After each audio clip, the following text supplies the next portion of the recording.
Greetings, Bat Family, and welcome back to Holy BatCast, brought to you by Real Fans for Real Movies.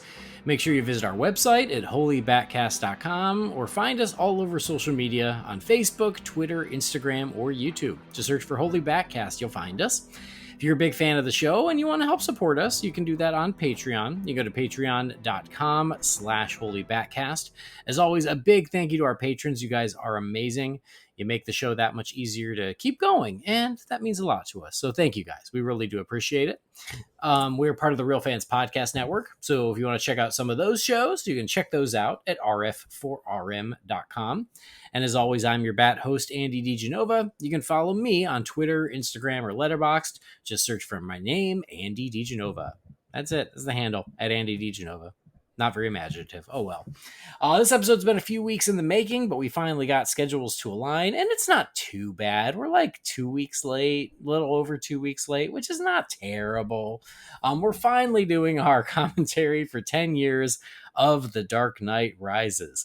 The reason we couldn't do it is because there's 3 of us, and we're all in different places, but I got the trio together, and I'm super excited. So out there in Indiana, we got Jamie Drewley. Hey, Jamie, happy 10 years of The Dark Knight Rises.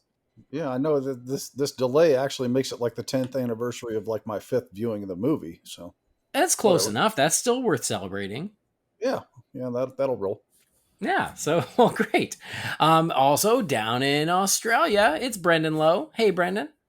Howdy, gents. How are we? We're good. It's Friday night here, so, the whole weekend is before us. It's the best moment of the week. It's early Saturday morning here, so the bulk of the weekend's still ahead of me. All right. Well, see, close enough. Not after this movie, though. No, by the time it's over, it'll be Sunday night, and you'll have to get ready for work. That's fine. We got to hurry up and get through this thing because there's a rugby game on ESPN Ocho at like 1:30 a.m., so I need to watch that. You do.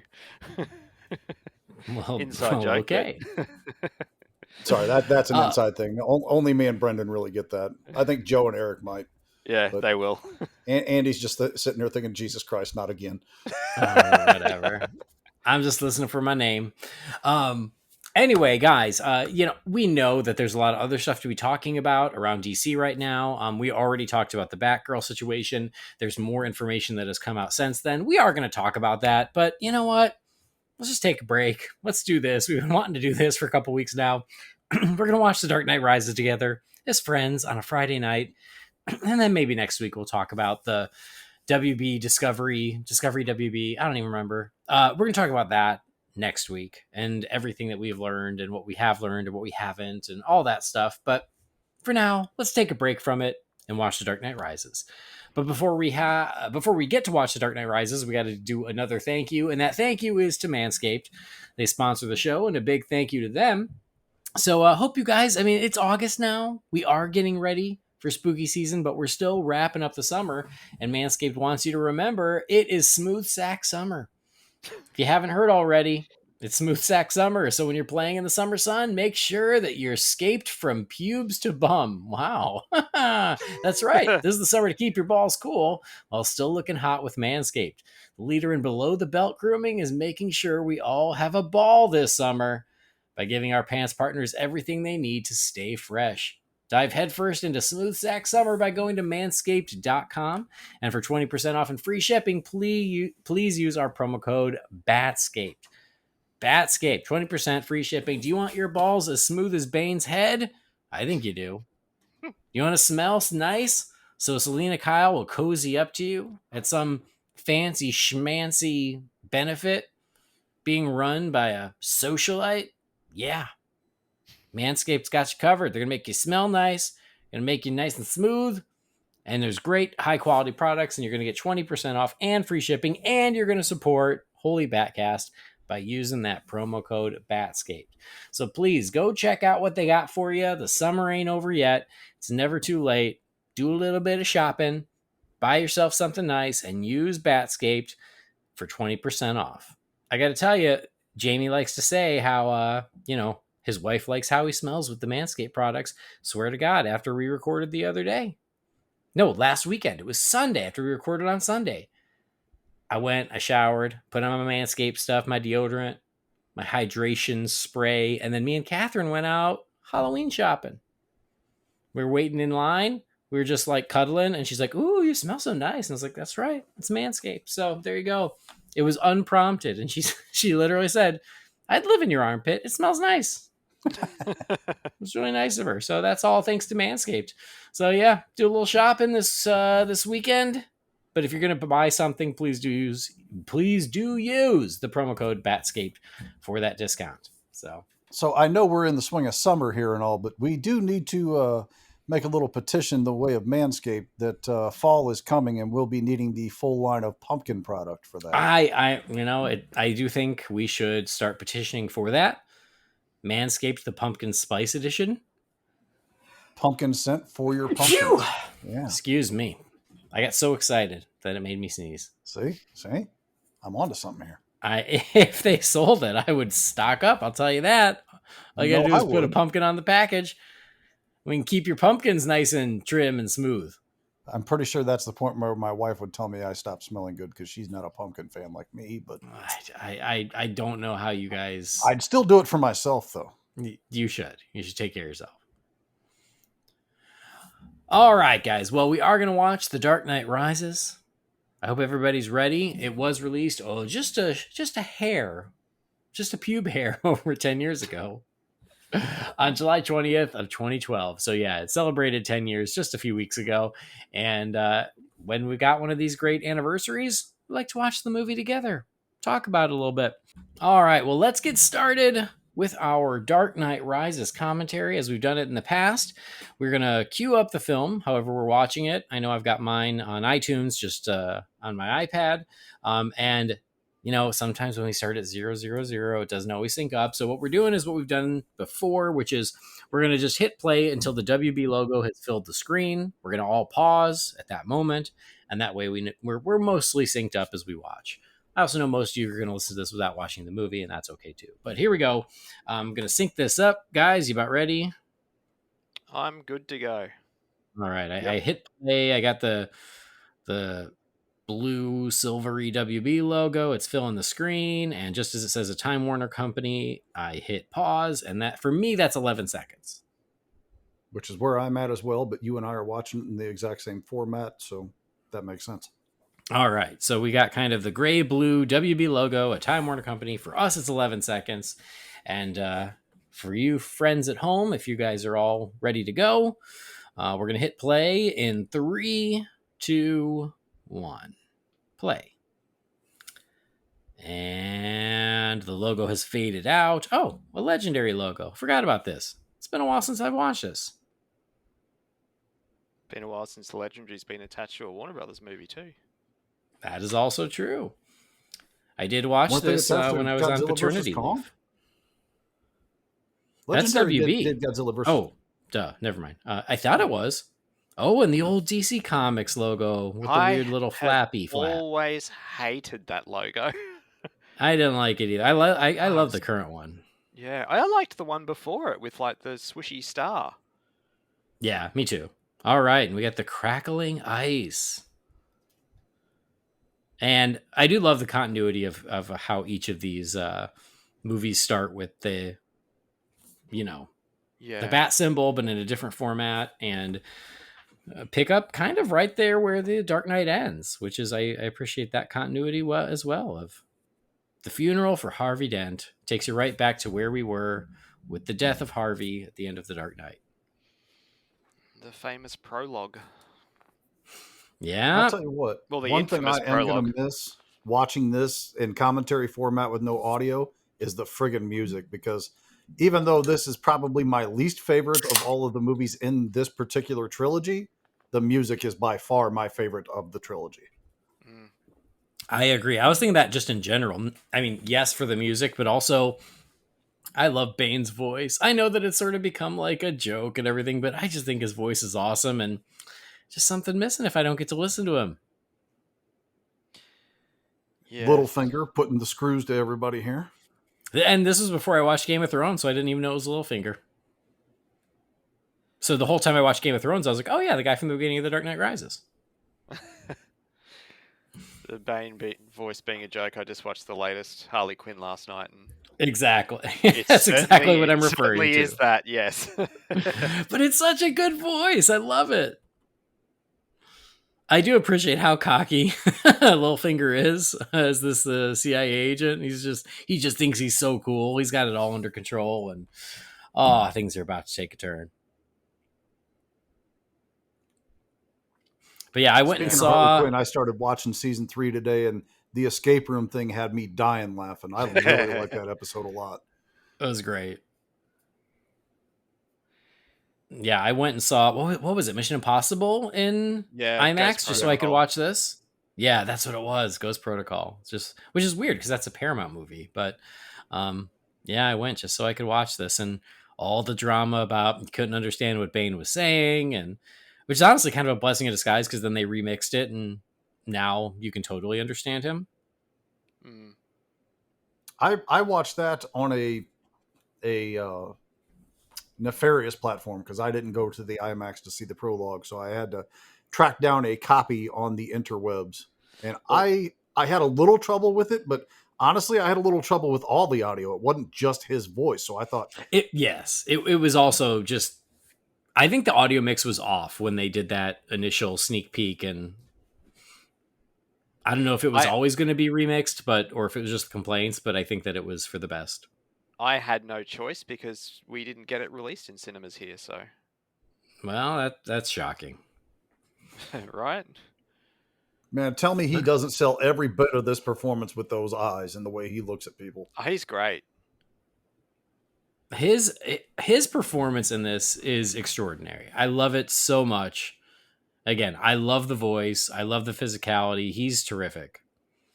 Going into this, there was all the speculation of which villain were they going to use. Bane was unexpected, but Really I was. love this version of him. I think he's amazing. I'm sure this will be unpopular with a lot of folks, but I'll just go ahead and say my honest opinion. I think this might be my preferred and favorite version of Bane. Well, it makes him more than a one-trick pony. Yeah.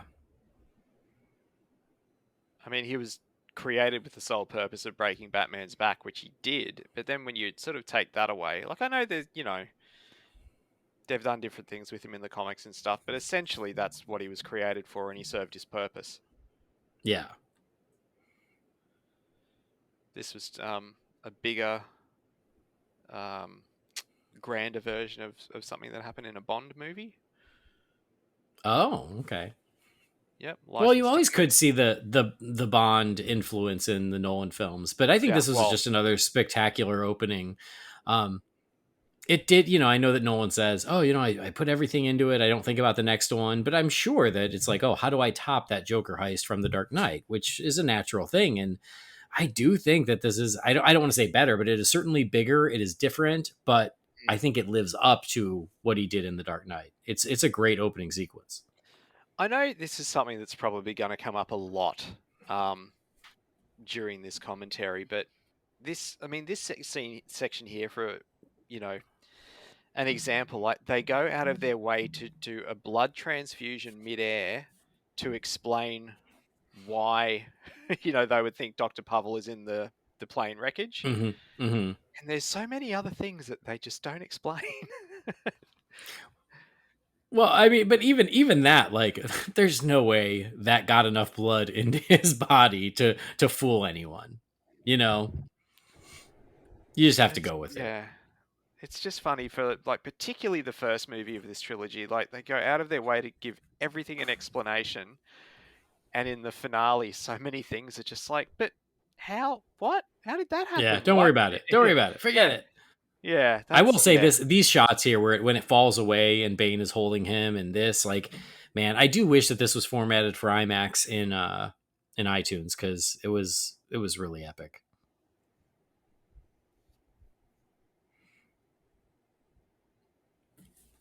Harvey Dent Day. It's one of my favorite holidays. It's up there with Halloween and Christmas. Harvey Dent Day. One day a year, I don't wash half of my face. I only pay with silver dollars. I think it needs to be said at the start. This is the first and only midnight screening of a movie that I've gone to. Oh, really? Yeah, I was young pups. I was Oh, so excited for this movie off the back of Batman Begins and The Dark Knight, and when I saw it for that first few months, it definitely had the new movie smell to it. um, Mm-hmm. and in the time that's passed, I have sort of grown to like it less and less. And looking back, is this the story I wanted or would have told for the end of the trilogy? Absolutely not. Um, but it's still, yeah. I don't know if this will make sense or not. I think this is the most Nolan of the three of them in terms of like it leaves a lot of stuff ambiguous. It makes you fill in a lot of the gaps. Where the first two didn't do that. Um, Whereas his later movies very much do, like using Yeah. Tenet as an example Yeah. and stuff like that. Yeah. I mean, I do think that, yes, every movie he wants to explain less.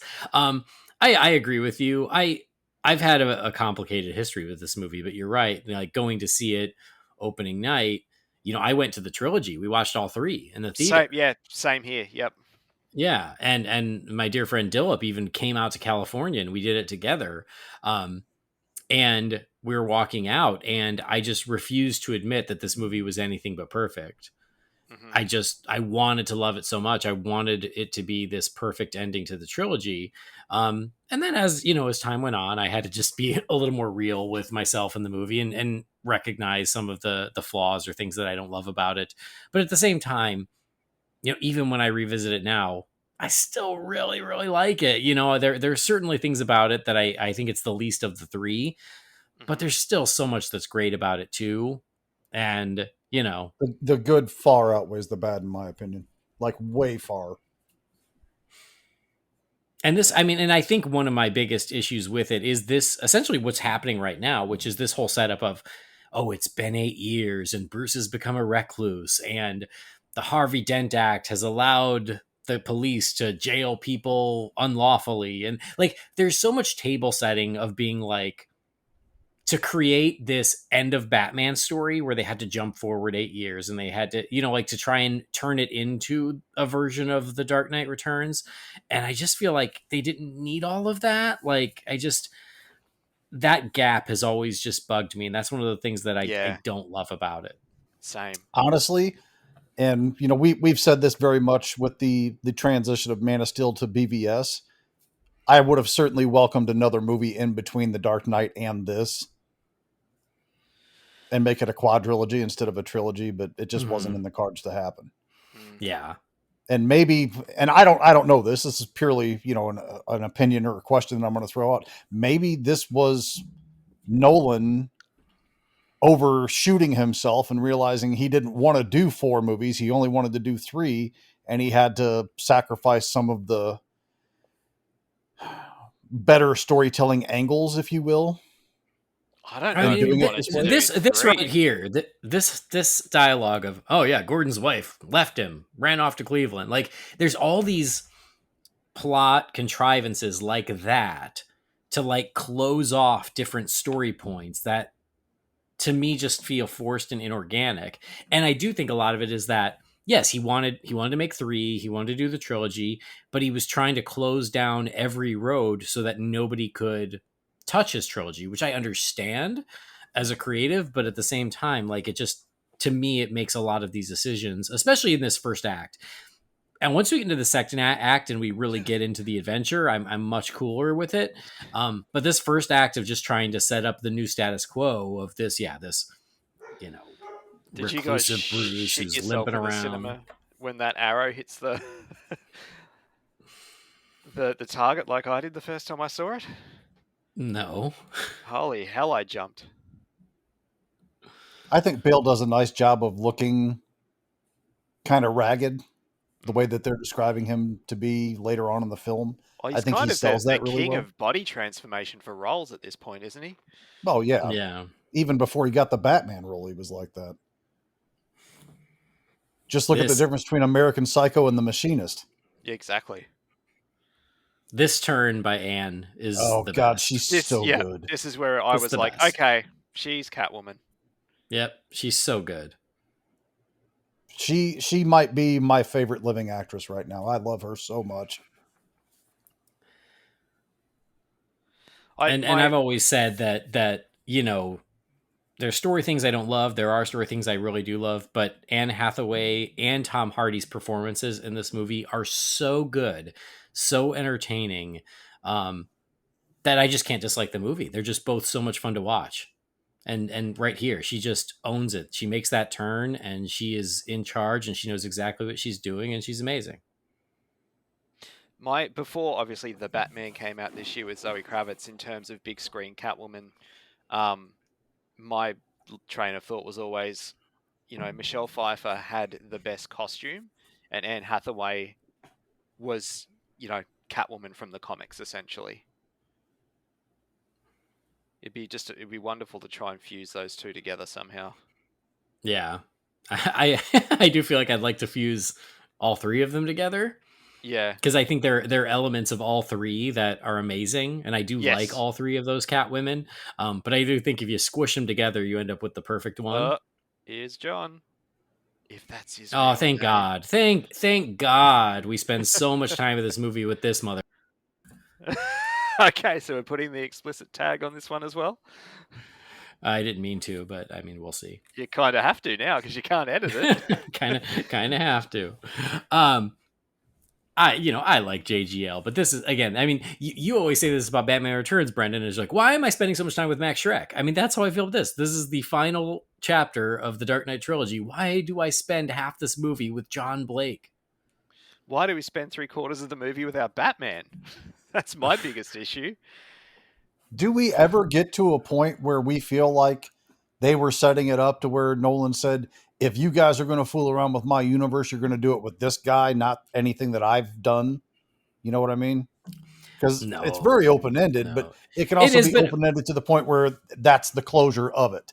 And that's exactly, that is the closure of it. I get, like, before anyone writes, I get the story purpose of John to make the point of anyone can be Batman, right? Like, that's, and Batman lives on even without Bruce Wayne. Like, yes, I understand the points they're making, and they use John Blake to make those points. But no, I don't think they ever had plans to continue with John Blake in the cowl. No. I still find it weird that they had the NBC chime to open up the door to the Batcave.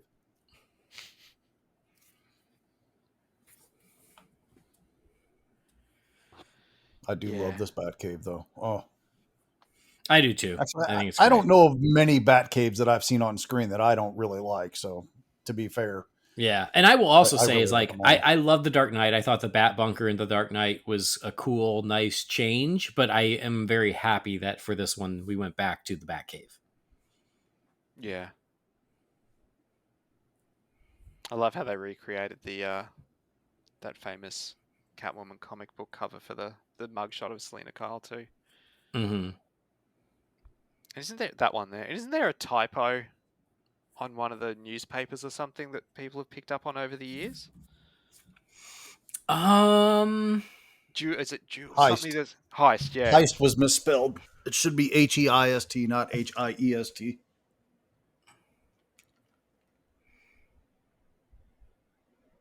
It's and that's the closest we get to a name drop of Catwoman is just the headline that says "cat" in quotes. That's the shot. That's the shot. The comic cover. Yeah. And I really do appreciate the setup of Selena Kyle, and when he says, the world is shrinking beneath her feet, she's good, but eventually it's going to catch up to her. I think that Nolan does do a really nice job of kind of laying out her motivations and what she truly wants. I remember reading, like, around the time this came out, that it was Chris's brother that was like, no, you have to put Catwoman in this movie. Like, I don't think Nolan wanted to do her, but and it might have even been Goya as well. Was just like, no, if you're going to round out the trilogy, like, you have to include Catwoman. Yeah, I remember that too. I remember hearing that it was Jonathan Nolan who said, you can't do a Batman trilogy and not have Catwoman. Here's this story that won't mean anything in the future. No, this is just them chatting. It's not going to matter. No, it's not foreshadowing anything. Oh, listen though, I gotta say, the first time I was watching this, I didn't think twice about it. I really didn't. Like, I didn't go, oh, this is how it's going to end. I was just going along for the ride. Mm. And maybe that's just my own naivete. It's possible. I'd like to take this moment to thank our pal Carl Landmeyer for getting that damn bottle of Fernet Branca out of my house and drinking it himself, because I sure wasn't drinking any more of it after that one sip I took. Oh, did you get some to try it? Yeah, all I'm saying is Alfred's got a tougher palate than I do. I that stuff ain't for me. I think that's why they serve it in that tiny little glass, because you can't have any more than that. Fernet Branca. But like you said, how it's they sort of tried to do Dark Knight Returns. It's like they tried to do Dark Knight Returns. They tried to do Nightfall. They tried to do No Man's Land. I've said for 10 years, Too the much. biggest problem with this movie is its ambition. They tried to squeeze too much into. I mean, you could have made this a 4-hour movie and still not gotten it all done the way fans wanted it done. You know what I'm saying? That to be true to something.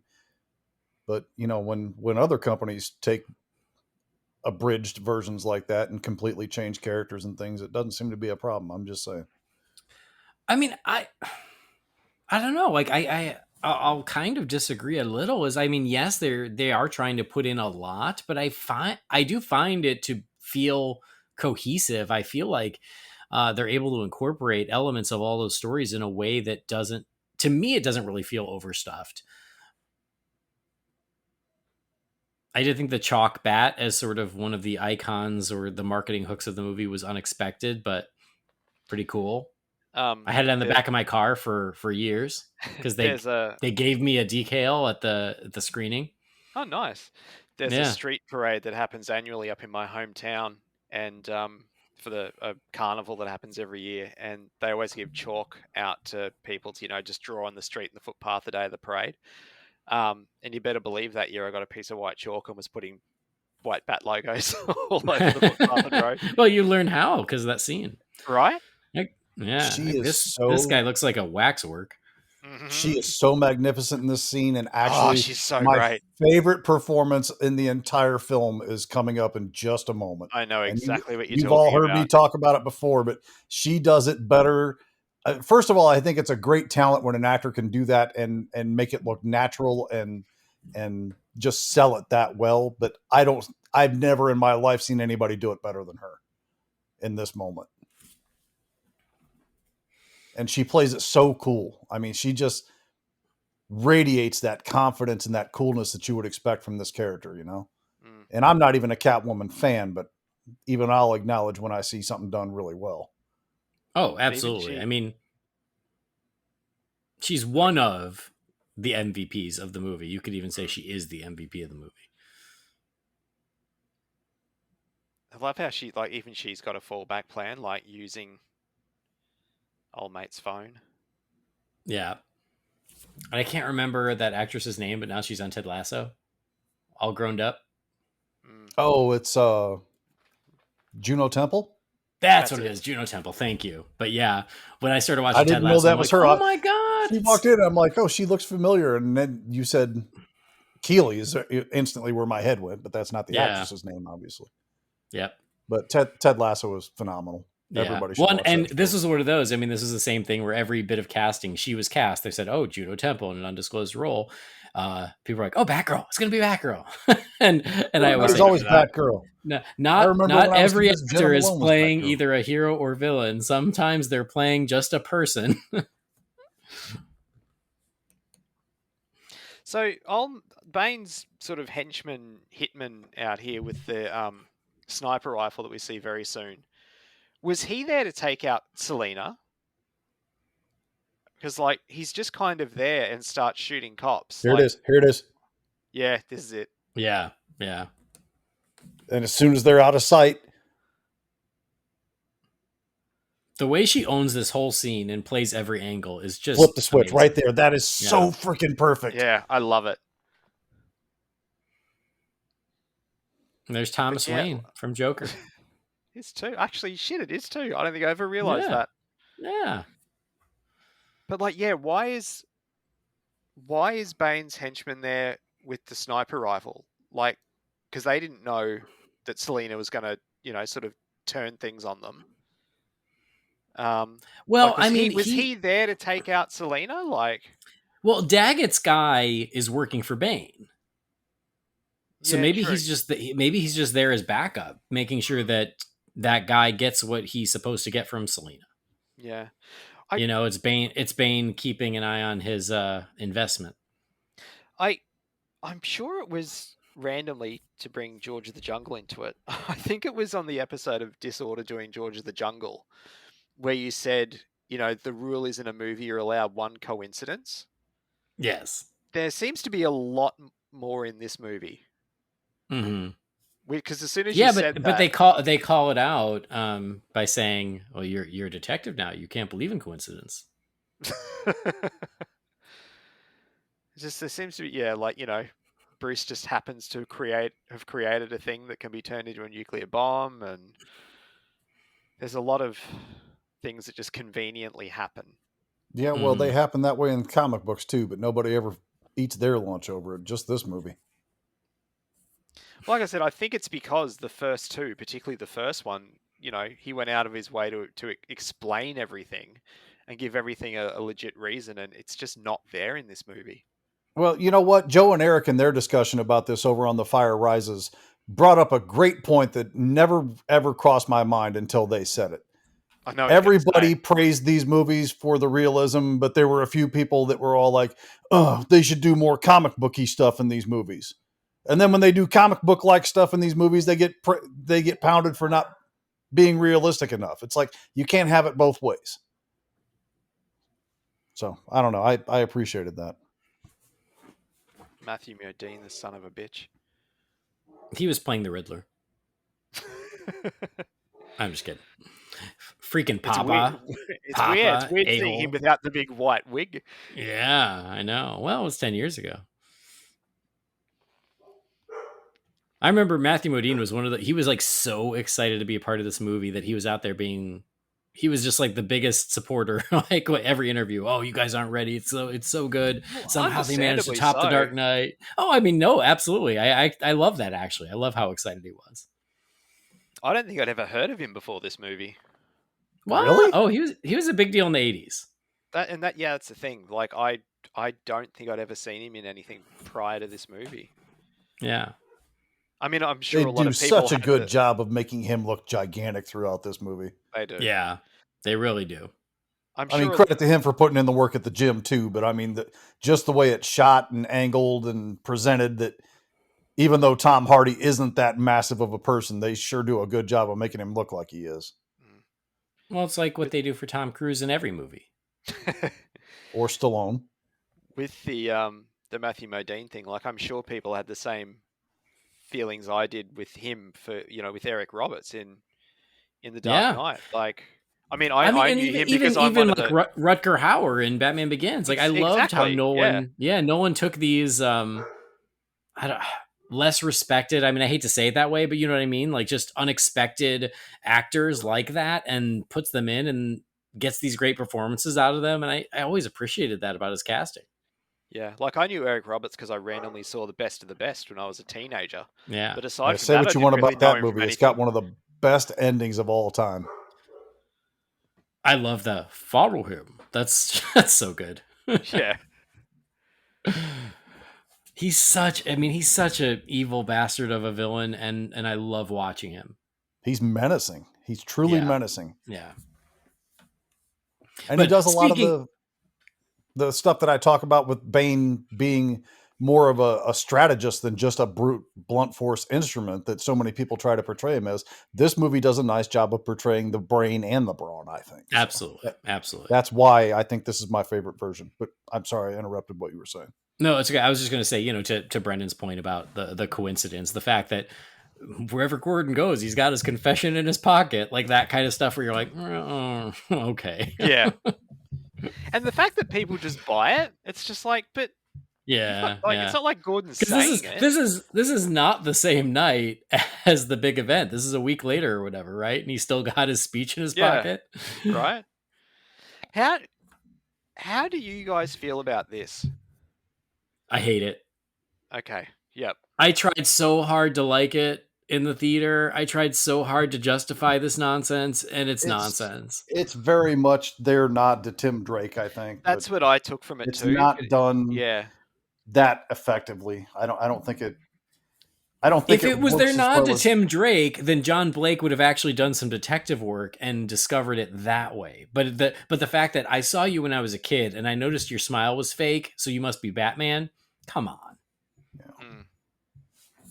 I think their If heart's in the right place with it. I think the execution needed a little tweaking. and again, I get the whole like symmetry of they're very much the same, and he was also an orphan, and so they have this they're kindred spirits. Like I get all that, but at the same time, the justification of I saw you when you were a little kid and your smile was fake, so you're Batman is just it's just too dopey. I'm sorry, I can't. Mm. No, I'm with you. But yeah, I did.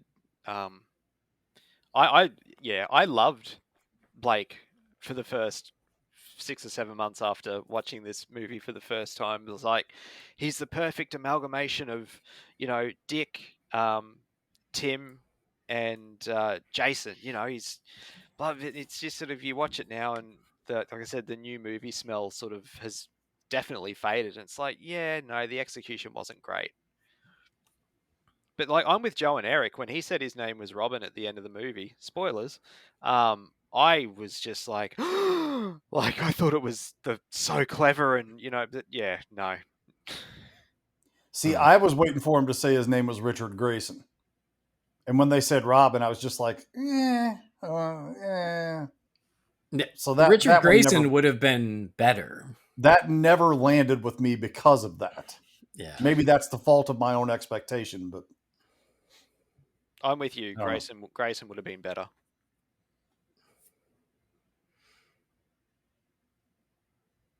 I mean, even if he would have been like Rick Blake, and when they pull it up at the end, he's like, I changed my name when I left that boy's home, when it was my real name is Richard Grayson or whatever, something like that. I don't know. We've discussed this ad nauseum for a decade, and I think we're all on the same page that.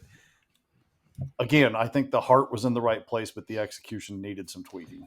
I think it was Nolan just trying to do what he seems to really love doing, which is just trying to throw the audience for a curveball. Like he couldn't name him Rick or whatever because people will know that the twist is coming, and it's just like, just tell a story, dude. Here's the thing: we look at it from the angle of people who've known Batman from comics and TV and other media for years and years and years, from the time we were kids.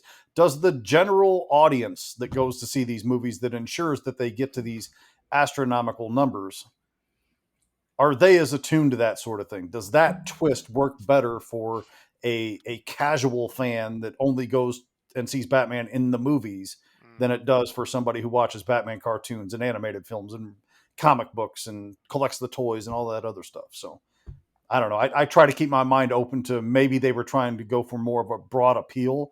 More people are going to get the reference and saying his real name was Robin than they would calling him Richard Grayson or, Richard Todd or Drake Grayson or something like that. If they're trying to make all that stuff fit in that moment versus just saying Robin, like, more people I think are going to get that. It's funny seeing Thomas Lennon pop up in that previous scene too. Yeah, As the just a Doctor. fun cameo. Yeah. I mean, and this scene here was the teaser trailer. It It was was. Gordon talking to Batman. Oh God, I would lost my mind when that came out too. Yep. Same. I was with the last Harry Potter movie, second last Harry Potter movie. Oh God, yeah, you're right.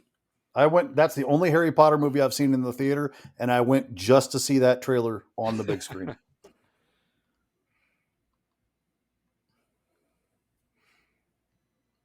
This is one of those things I remember when the full trailer came out and we saw Selena with the pearls, and a lot of the fans were like, oh, "Are those Martha's pearls?" And that was one of those where I went, "Oh, I don't know." And the fact that was one of those fan theories that actually panned out, and it actually becomes a pretty strong plot point, which I appreciate. The subtlest of cars, right there. I did like this a lot. This got a really good chuckle. Oh, out of it's me in the great. theater. It's so great when he's got the EMP, Yeah. which I love that he uses as Bruce and then later on uses it again as Batman. And you can't have a Batman movie without a gala. It's what billionaires do with their free time. That's what you do. It's what you do. Although did the Batman have a gala? Does clubbing at the I think so. Penguins place count? Not in the traditional way. Like they've got they had the funeral, which is not really a gala, and then they had the big mayoral thing. So yeah, maybe the Batman's the first one without a gala. Or I'm just blanking, which is very possible. I love that actress. I absolutely Marianne adore Cotillard. Marianne She's Cotillard. terrific. It's a shame that the twist was spoiled, but here's the thing is I remember it being spoiled, but then watching the movie, she still fooled me because she gives such a great performance anyway, where I was like, well, maybe I'm remembering it wrong. Maybe she's not Talia. Maybe I screwed something up. You're not the only one that said that. And, you know, I probably would have been in that boat with the rest of y'all, except for I was waiting in line for the midnight premiere, and this group of people came in behind me in costumes. You know, one was dressed as Batman, one was Riddler, one was Joker, and this one girl was dressed in this purple outfit. And I was like, oh, are you Huntress? She's like, she looks at me and kind of looks around real quick, and she just kind of mumbles under her breath real fast, I'm the spoiler. I'm like, say no more. I know exactly what you're saying. Hmm. So, you know, I was like right before I walked in the theater, really tuned into that whole thing. So, yeah. She And just I reminded mean, me- and I really appreciate like Miranda Tate. I mean, again, I think Marianne Cotillard does such a great job of seeing like this very earnest and supportive and like this perfect match for Bruce, where at the same time Selena feels like the wrong girl and the wrong time. And I like how as the movie progresses, those two flip. hadn't considered that till you just brought it up.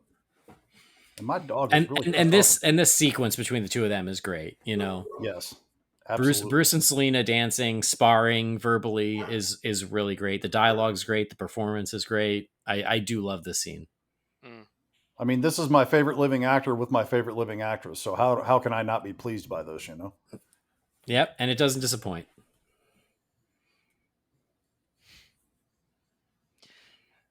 The arriving in costume thing reminded me that that screening that I went to, I knew a guy who worked at the cinema that I saw it at, and they were planning on having a whole heap of the staff dress up and everything. So I purchased a high quality scarecrow mask and took along a suit and a change of clothes. So in between, towards the end of the Dark Knight, about 40 minutes before Rises started, we all went and got changed and sort of prowled around the cinema as the villains from the movies. Oh, Which was wow. fun.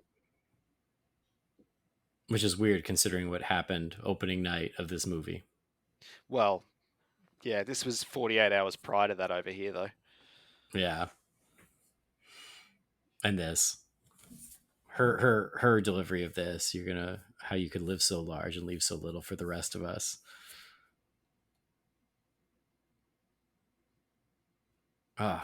Yeah. Anne Hathaway has always been one of my favorites as well, Jamie.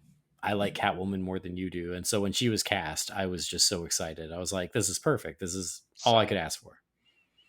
I actually got turned on to her, and I don't mean that in the physical sense, although she is stunning, if you ask me.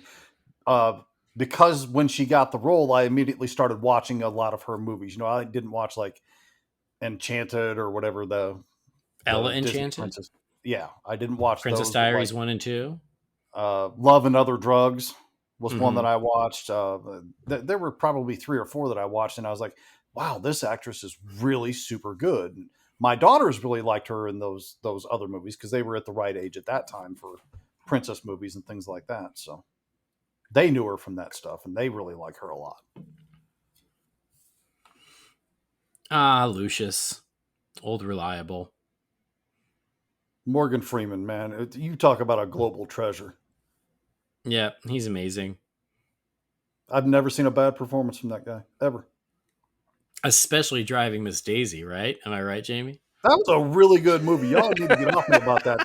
That was some good shit. Good shit. Was it worth skipping a podcast for? Well, since I was watching it with my wife, the answer to that question is yeah. All right, great.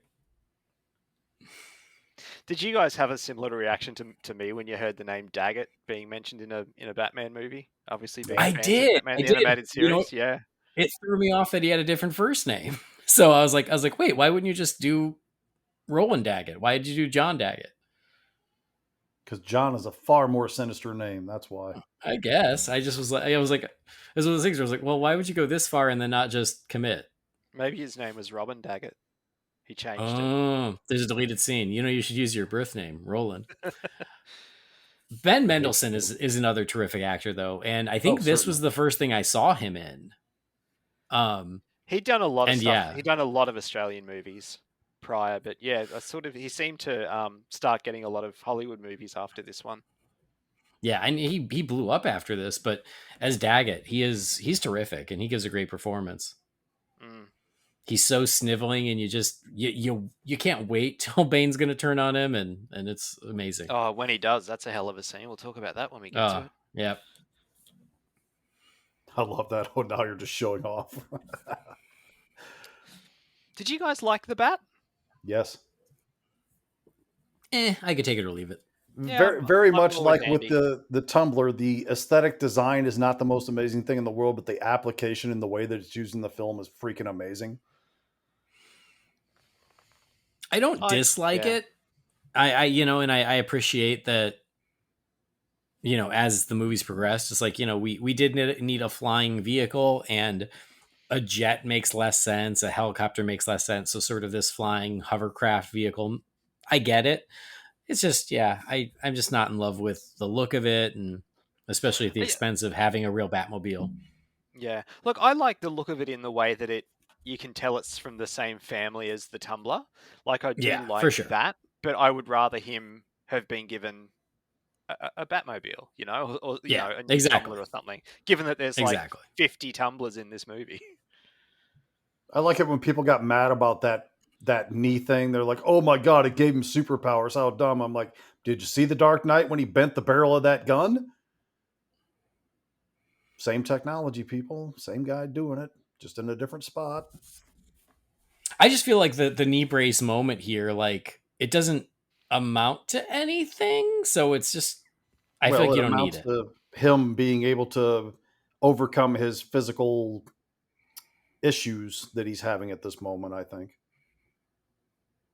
And it also shows that he had the contingency in place to do something about it if he absolutely had to, which now he thinks he does.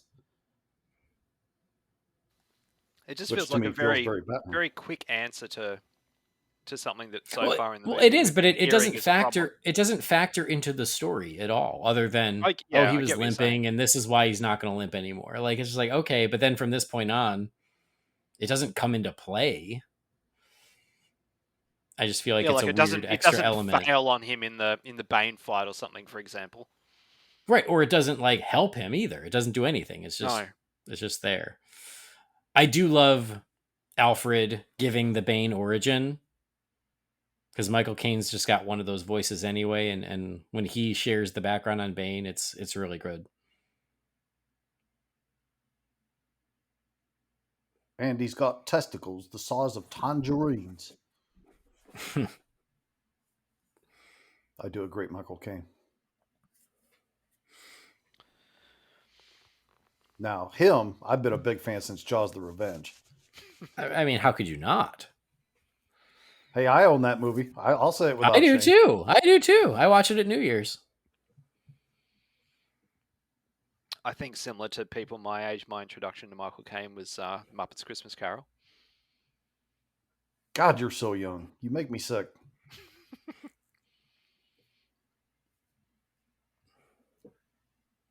I love this guy, the guy who's getting his shoe shined from Scream Queens and now Top Gun Maverick. I can't remember his name, but I love that guy. God, I'm trying to remember his name. Holy hell, he was in Scream Queens. Yes. Yeah, him. And he was just in Maverick. I haven't seen that yet. Oh, well, there you go. He's Not awesome. Not through lack of wanting to. I just haven't seen it yet. He's amazing. The only problem with him in Maverick is he's supposed to be the a-hole, but the actor is so damn good, I still like him. Glenn Powell, that's his name.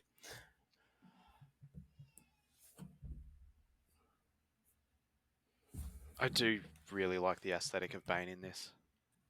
I do too. It took me a little bit to warm up to it. I wanted a more traditional mask, but could be I worse. Could still just be think a they ski tried mask. to.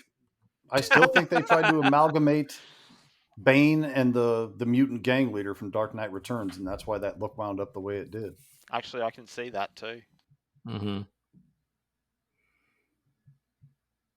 And it's still like a very distinctive and different and cool design for that mask. Yeah. And I don't know how intentional it is, but I've heard people say that the negative space, the show that shows his flesh from his eyes and then to the back of his head, essentially creates what would have been the white eyes of the luchador mask. You know, it's funny you say that. That very first promo shot we got of Bane from the was it the Fire Rises promo with the music or something? That's exactly what I thought, and I've never heard anybody else say it. Yeah. And it's a bit of a stretch, but like, I could see it. I also got to point out here, it is dusk. The streetlights are on. I also see people complain that, oh, it's day and then it's night. It's like, no, it's dusk. And it's never bothered me too much, but I've heard a lot of people complain about it. Seriously, anybody want a dog? Because I'm about to get rid of this one. I'm good. Oh, what do I know him from? Matthew Modine, Stranger Things. No, the guy talking to him. He's been in a shitload of stuff too. Oh, I don't know. I didn't notice.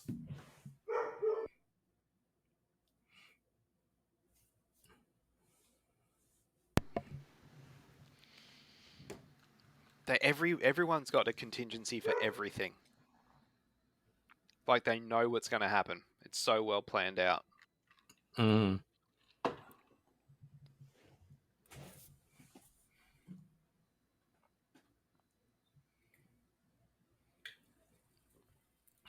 I drove through this area about 2 years after this movie came out.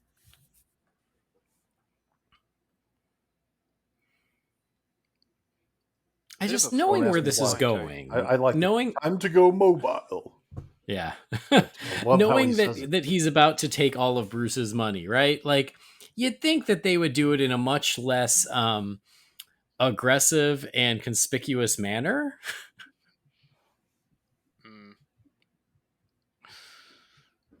I do like the line. Aren't they trying to inspire people to get behind their cause with this, though?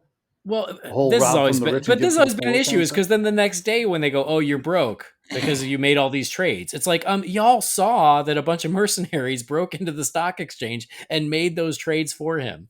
It's just a piece of the story that doesn't hold up at all. So if you wanted to make Bruce broke in the story, that's fine, but do it in a way that makes some sense. Well, what are they going to do? Go steal the money out of his mattresses? Yes. Or make the trades in a more secret way using his fingerprints, which is why they got them. I do love using the hostages on the back of the motorcycles. That's pretty great. This is another one of my favorite scenes in the whole film. Gee, I wonder why.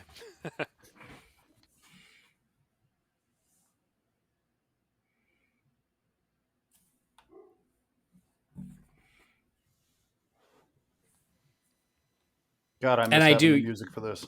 You know, I know, I agree. And we're 46 minutes into the movie, and we're about to get our first real Batman action scene. They do make you wait for it, but I feel like it delivers. When it happens, this sequence is terrific, and it's worth the wait, in my opinion. I had no problem with it. I've never had a problem with the way that Batman was used in this film, and I know the complaints of he wasn't on screen enough and everything else, but it's like, I'll take quality over quantity, and I think the Batman scenes in this film are of very high scale. I do like the look here. It's like, you're kidding me? Yeah, that's great. I mean, and this is where essentially we start the second act. And again, this is where a lot of my issues of the movie go away, because now I'm just sort of invested in what's happening in the story. And I also think it's cool that, we kick off the first big action sequence with Batman back on the Batpod, which is, was so iconic in The Dark Knight. So again, to carry that over into his introduction to this film makes a lot of sense. Oh, hello, Selena. I mean, I'd make a comment about how this is one of my favorite scenes too, but just any scene she's in is okay. So,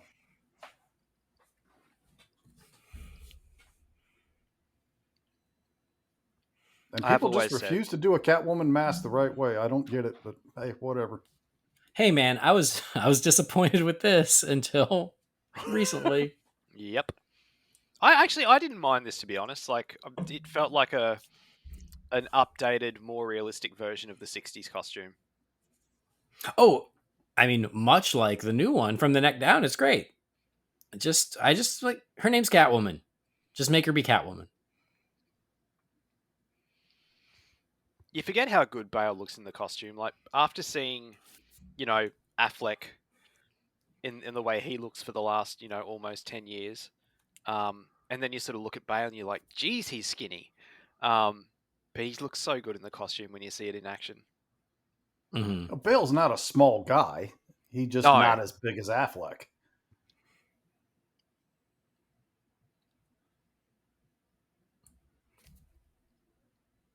Well, so I hear that. I hear people being like, "Oh, like."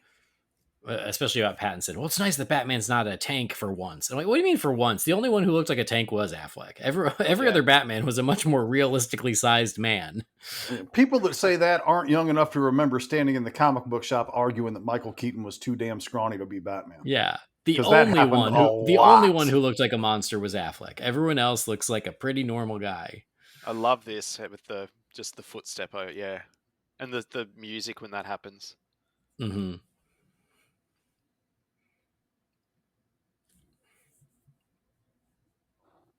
Surely that won't hold up in court. Oh no! Apparently, my it E-Trade does. account. No.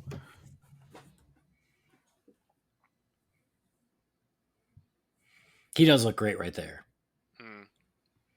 It's not In my the favorite light. costume, but I don't dislike it the way so many do. No, same. It's not my favorite, but I like it. I prefer Serviceable. I prefer the Begins one. I agree. Same. I love how the Batpod, can sort of turn like that with the wheels going the other way. It's so cool. This jump, it was in the TV spots, and I freaking love it. That little jump. Wow. That makes sense when Batman makes the ramp come down in order to jump and get out of a situation than to just hit the accelerator in the hopes that something's going to happen on the other side of it. I'm just saying. Where's that happen? I don't know. Is this little movie that came out back in March?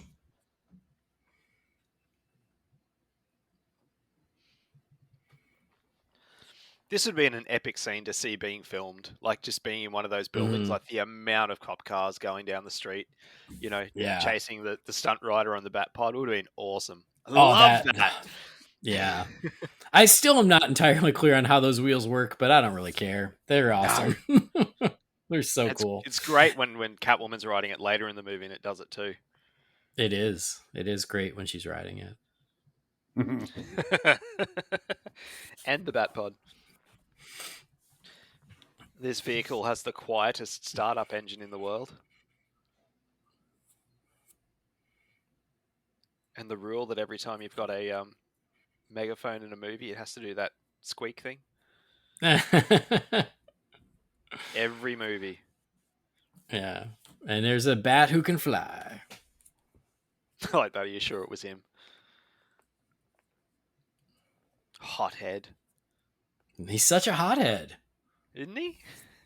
In case you forget, they're going to tell you a few times that he is such a hothead.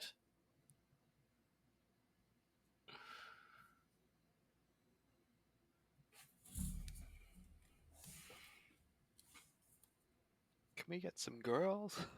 Well, it was that easy. I mean, but again, what a perfect line of her. Be careful what you wish for. The way she kind of swayed when she was strutting toward him, and now putting that foot up on the wall up that high. I know she's probably not actually doing that, but still the idea of it is just awesome. It's so good. I love the exposition dump here of the clean slate. Another convenient item that just happens to exist. Mm-hmm. Again, when it happens in a comic book, nobody ever says a word about it. When it happens here, it's a point of problem. I do like that though. do the heels make it hard to walk? I don't know, do they? But like I said before, Jamie, the issue is the first two movies, they went out of their way to not do that. And then in the third one, it's just so many plot conveniences that just aren't present in the first two. It's not consistent. Depending on who you talk to, they're present in the first two also. But I mean, since I don't, I don't mind the clean slate, and I appreciate it as a MacGuffin because it is something that she would be after, and I appreciate how it then factors into Bruce being able to disappear at the end. Like I like that as a continuity. I do think that you're right. The way they introduce it is maybe a little clumsy, but as far as a piece of technology that could be created that is something Catwoman would want, to me, it makes sense.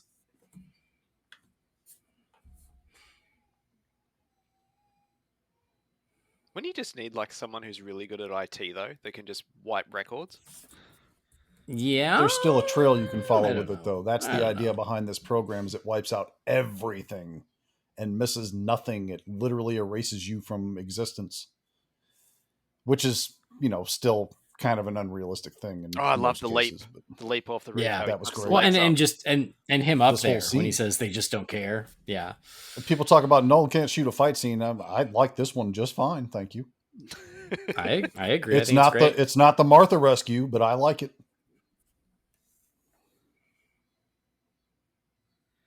So funny to make such a point of the no guns, no killing, and then what, 4 years later, the movie we get. Well, even within these movies, it's so inconsistent. He walks out there with his hands tucked into the top of his jacket, just like he's going for a casual stroll. God, he's great.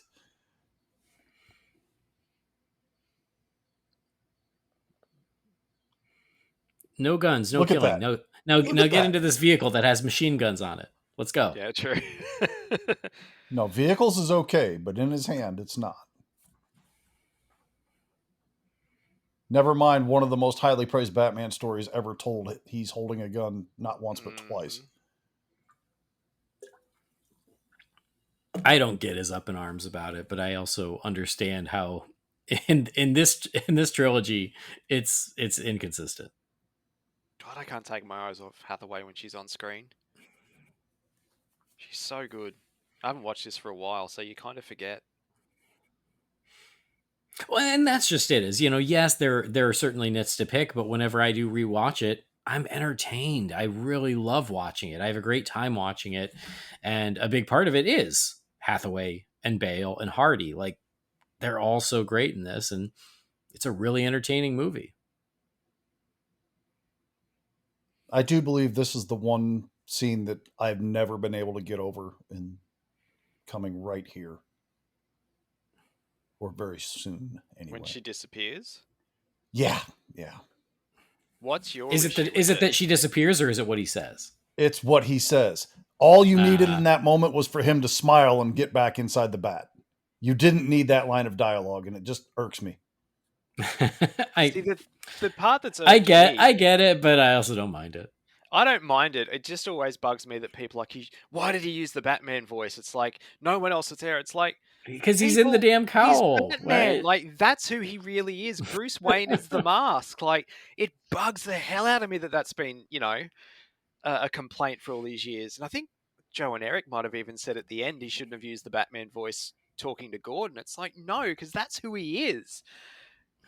My biggest problem with the Batman voice in this movie is the Batman voice. Like, it's just mutated so much from the first movie. It's almost, you kind of need the bloody subtitles on sometimes to understand what he's saying. I think it's blown out of proportion. I think so too. I agree. It's nice seeing him in the costume without the mask on too. It's sort of the first time we see that. I don't know why. I always just love that in a movie or anything where it's just like, full costume but no cowl. I just think that's a great look. I don't know why. It's because we that's good because the actors like it too, so you can see their pretty faces. Yeah. I mean, Bale's a good looking guy. I don't need him covered up the whole time, That's why Spider-Man always takes his mask off for the big finale. He can keep the mask on. I don't care about that.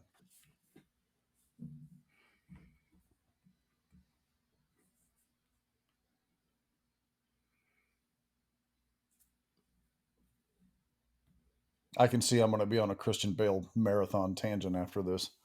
Thanks a lot, guys. This is your fault. How do we feel about this scene? Ugh. Not my favorite.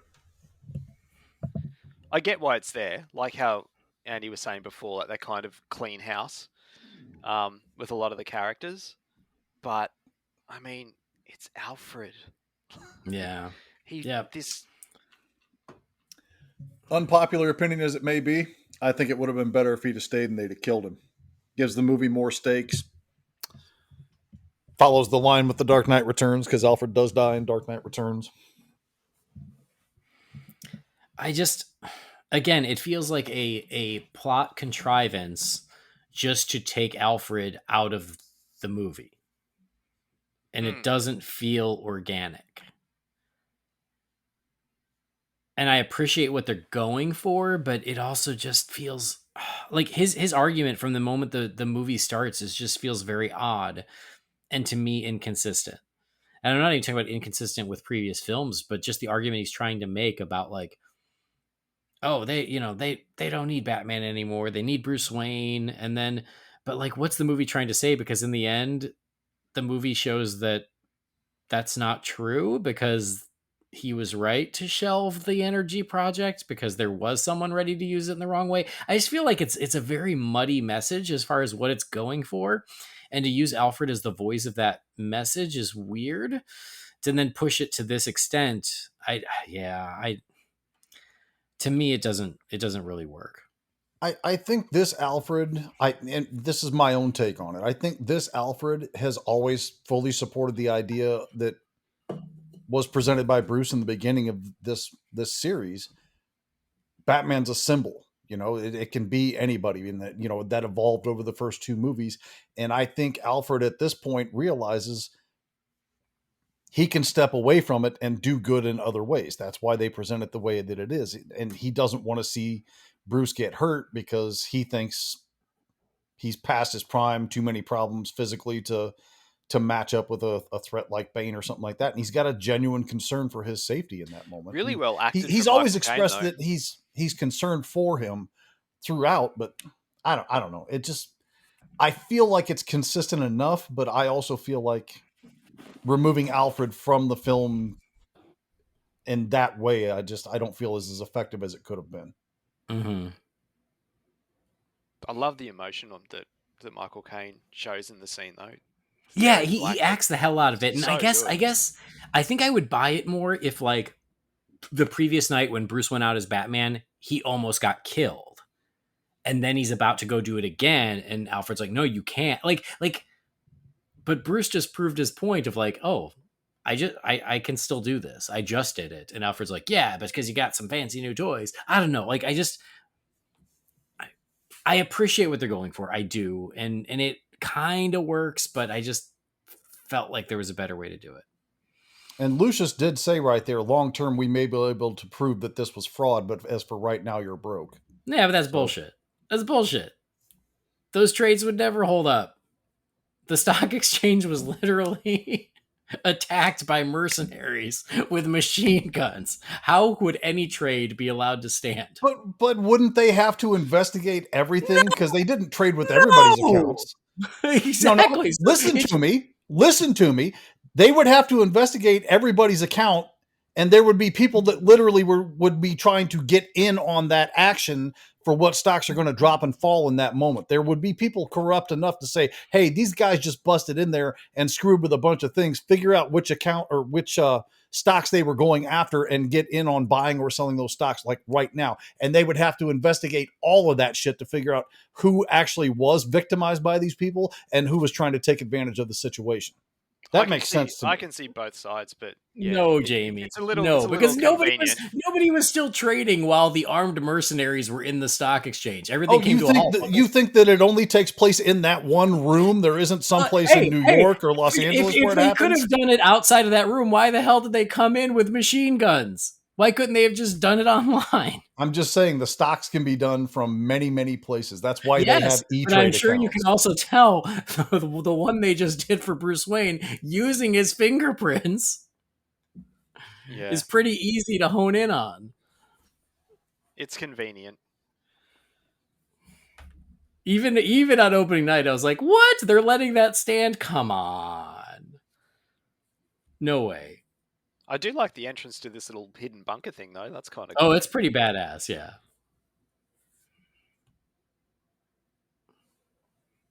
But now she knows where the bomb is. That's fine. She supports him. She sure does. Later on.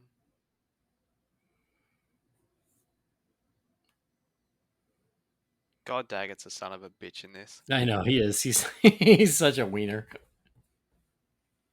I love that they brought this guy back. Yeah, and there's our cameo from the politician guy who Yeah, the is in all Senator the Leahy. Batman. Yeah. Yep.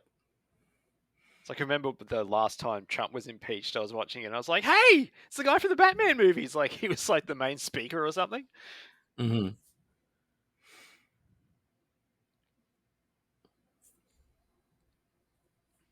But yeah, it was cool to have the continuity of just like that one board member who, Yeah, I think that's great. who was sort of the I standout really one love that. Is I feel Begins. like stylistically there are a lot of differences between Batman Begins and The Dark Knight, and I appreciate that this movie, as the trilogy capper, embraces both. And there's enough connective tissue to both Begins and The Dark Knight where Yes, it truly does it feel does like it bring it ties them full together. circle. Yeah. Yeah, which I really like. In a lot of ways, actually, this feels more like a sequel to Begins than The Dark Knight. Well, yeah, especially because of following up with Ra's al Ghul. Yeah, it's Ra's al Ghul's plan.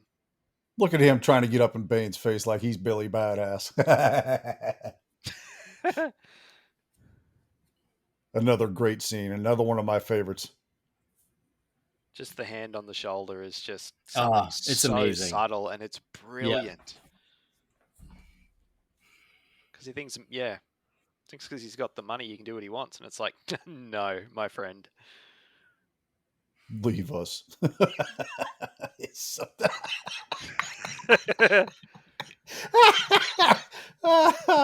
I've seen this movie I don't know how many times in 10 years, and I laugh at that every single time.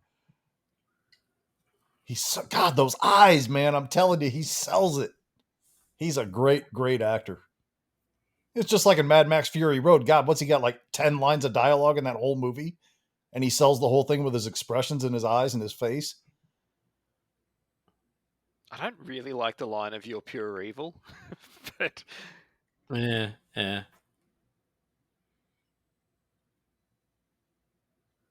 old Madame Tussauds here turns tail.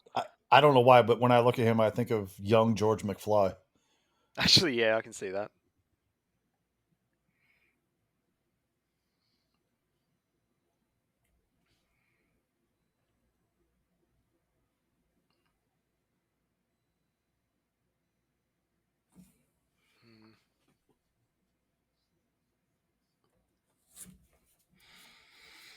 John Blake.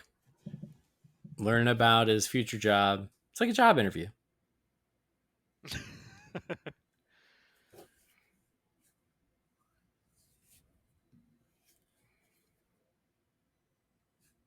He's crossing over with Sin City. He's going to Old Town.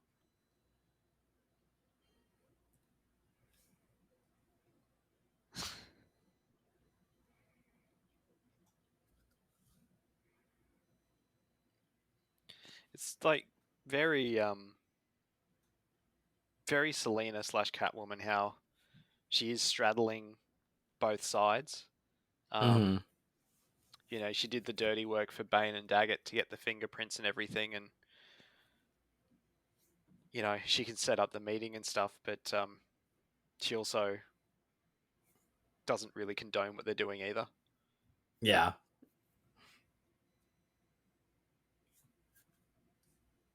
This is funny. No, you're not. Why wouldn't they take the house? They're going to yank the car and everything else. Why wouldn't they take the house? Well, because the house is probably paid for. Well, you think he's got a lease on that car when he's got billions of dollars in an account? I mean, again, that is the thing, is he's got plenty of assets, even if it's not, even if most of his funds are in the market, yeah, like I know a lot of it doesn't add up. But I mean, again, that's sort of my issue with a lot of pieces of this movie is they wanted to make they wanted to do these things, but like they didn't think it through enough to make it. You know, you just kind of have to buy it and go, okay, sure, he lost everything, but yeah, he should have owned all those cars outright. Could have easily sold some. That they would turn off the power in one day. Like, come on, you know, there's just a lot of stuff where you're like, eh. I do like the whole he's never needed keys.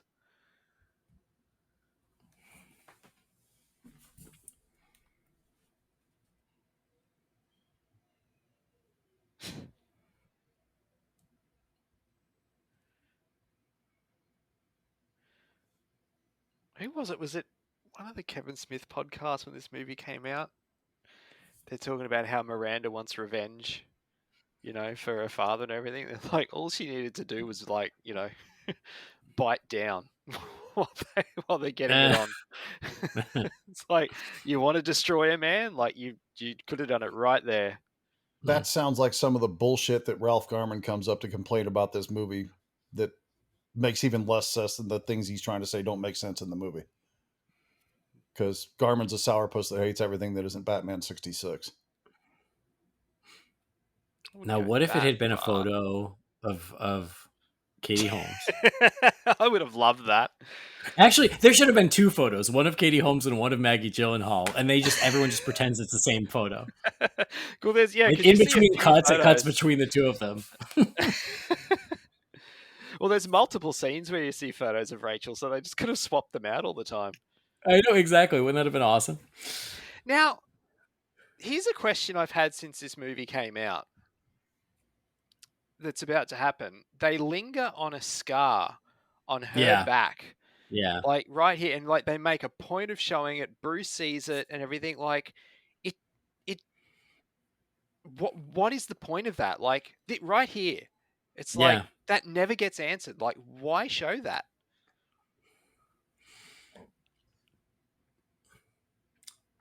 I always just took it to mean that, you know, she had a rough past, and then when we find out that she was in the prison, I assume she got it there. But you're right. Like a very specific shape. It's not something. It's never directly addressed. Yeah, like if the prisoners were all given a mark or something, like, you know, and that would be the shape of that scar. But it's just there's nothing. There's no reason for it.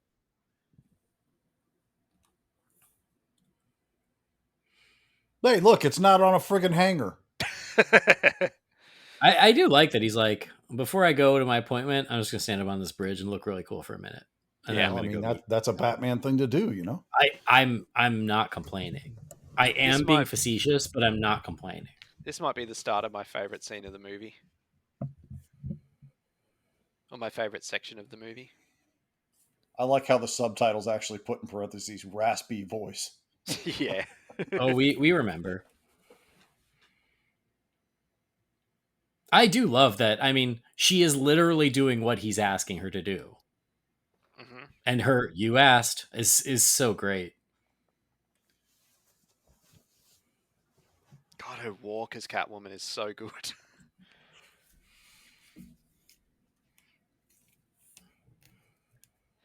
But if the whole point is for her to bring him to Bane, why are the soldiers stopping him, trying to stop him?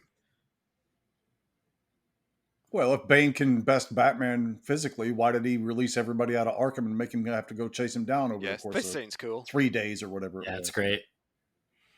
This whole sequence of them infiltrating the tunnels is great. Yeah, nobody's ever going to do another scene like that again either.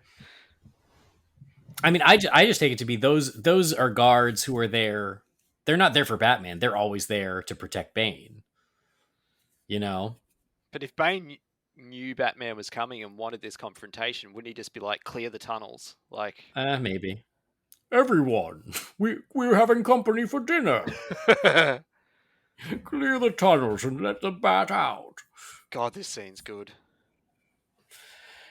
Oh, it is, but it's it's rough. It is so hard to watch, even now, 10 years later. It's and this part where Batman is just giving it his all and just not even barely moving him. This might sound stupid in terms of me being stupid, but I had the same Probably. feeling. Yeah, I had the same reaction to this scene as I did, with Doomsday being in Batman versus Superman. Is, the second he picks him up, I was like, holy shit, they're going to do it. And it's like, well, it's Bane. Of course they are. But you don't think you're going to break Batman's back in the middle of a Batman movie. And, it's the same as, you knew Doomsday was going to be in Batman versus Superman. And when Superman dies, it's like, holy shit, they did it. And it's like, well, of course they did. It's Doomsday. You kind of have to. But, you don't go in thinking Superman's going to die his second movie in. Do Mhm. you know what I mean? Like, I knew that obviously they're using Bane, but I didn't think they'd go the full extent of breaking his back. So Guy Milks and I had a chat after some of the initial promo stuff came out for this, and they had the one poster with the broken mask on it, Yeah, the Yeah. legend ends. and then they had the teaser that came probably not very long after that. And I remember Milks watched that teaser and said, "I think your boy's in really big trouble here." I'm like, "I'm not watching it until I get in the theater at the Harry Potter movie later this week or whatever it was, or later that night." And I watched that teaser and I was like, "Shit." Mhm. Yeah, I know what you're saying, Brendan, but I think it was because the marketing had that broken cowl with Bane, where I was like, oh, he's going to break him one way or the other, I love the delivery of Um, that line. I am the League of Shadows. and I will say, Ra's al in the Ghul's Dark Knight, destiny. destiny. There, of course, how can we talk about this movie and not all do our bad Bane impressions? Right. And anyway, I've said in the Dark Knight, like the only thing that holds me back on that great chase sequence in the middle of the Dark Knight is the fact that they don't use music. It kind of bugs me. Here they don't use music, but I feel like that really works for Oh, it. the punches of the soundtrack. Yeah, It's because so good. because it is not heroic. It is not theatrical. It's like tragic and just sobering. And I feel like it really adds to this scene. Oh, Whereas, I love how absolutely. Bane is stalking him in that moment, but he's not making it look like he's stalking him. That is fantastic. Oh, this with the cow cracking. yeah.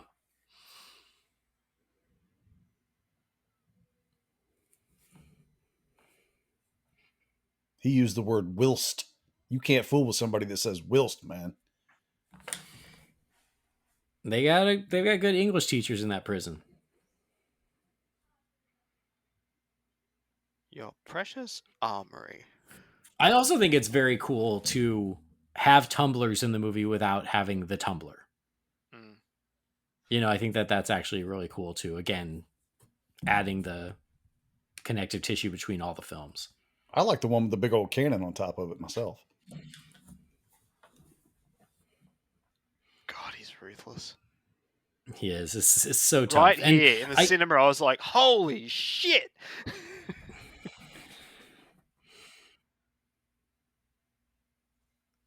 And that crack is just, yeah. Now, for after everybody a long who, day sitting at my desk, I feel this could feel kind of nice. yeah, Nice, for nice back everybody that crack. lodged the complaint that there's no way he could recover from a back injury like that. Oh, it's bullshit. You can't do it. My quarterback had a broken vertebrae. He missed 1 week and went back in and played. So I'm just saying, yeah, He's it's dead possible to do it. He's dead now. No, he's not.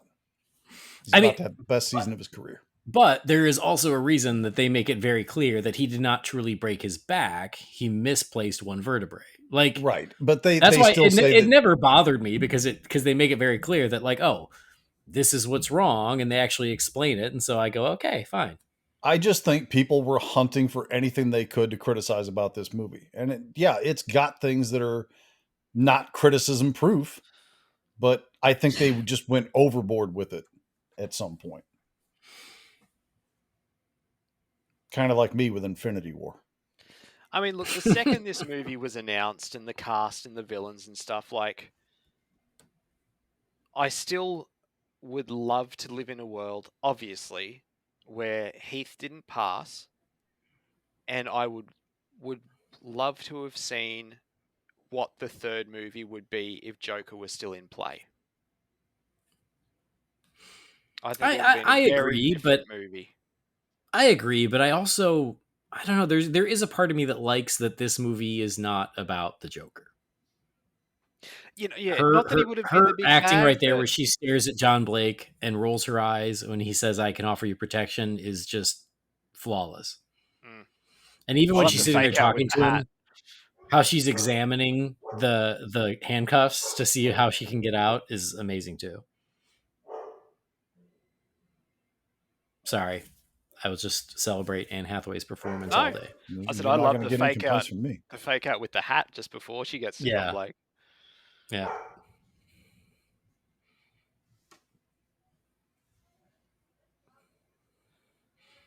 That shot from the trailer. waking up to that mug. I've woken up next to worse. I like Jess. I think she's cute. I'm not talking about her. Well, we won't tell her. It's fine.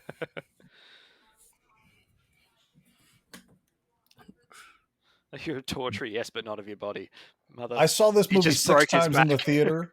I never caught all of the dialogue on this until I got it on home release and watched it with subtitles. This was the one part I had a hard time understanding what he was saying. Mm. And not all of it, but some of it. Like when he's talking about the shipwrecked people turning to seawater for desperation, Mm-hmm. that I didn't catch any of that when I was watching it in the theater. Mm-hmm.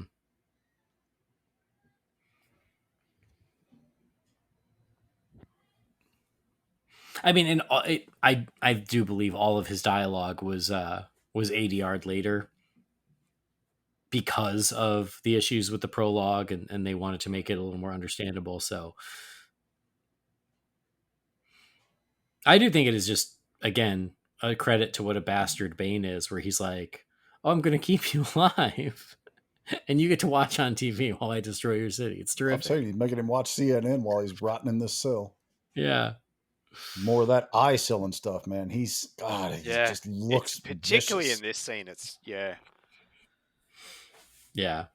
When he delivers the "Then you have my permission to die," I think that's fantastic delivery, especially in the expression of his eyes.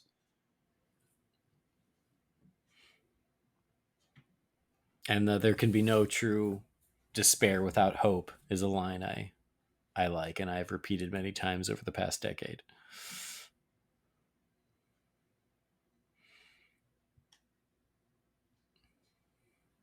I mean, I've seen this enough where I can hear it in my head, even if we don't have the audio up. Oh, certainly.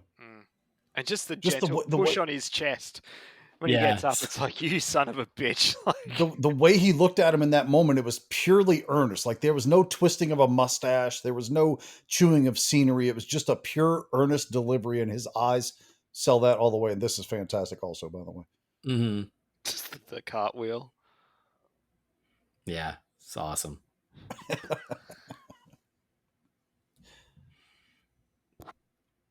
Don't do it, Lucius. Don't.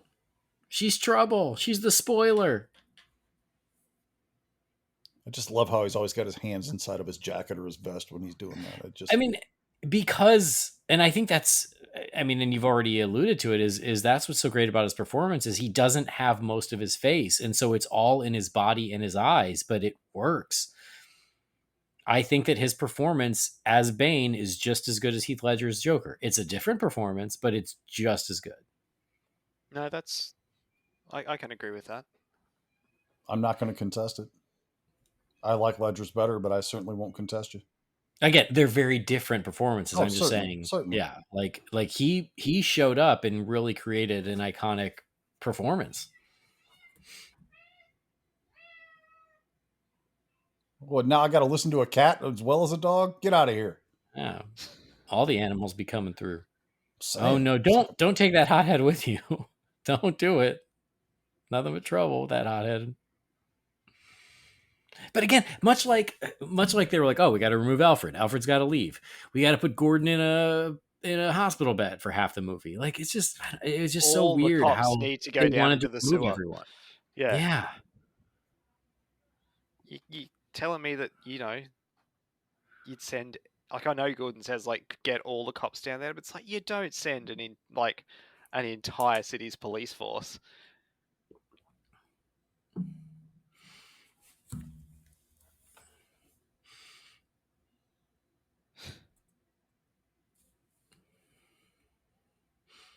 I'll tell you, falling with that rope still seems like it would hurt like hell. Yeah. That ain't a bungee cord. So every time they show it, I'm like, oh god.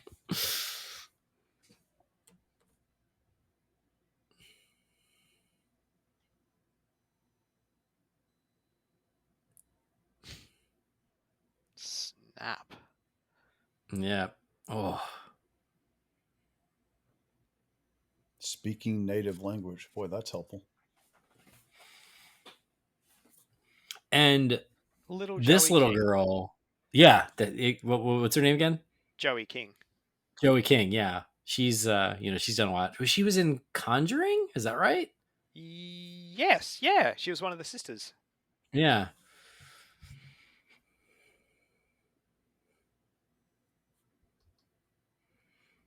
Yeah, she's done a heap of stuff. Yeah.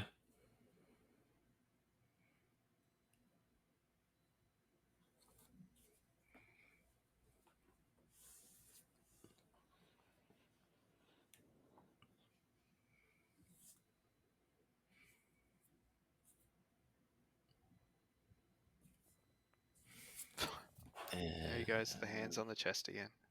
Yeah.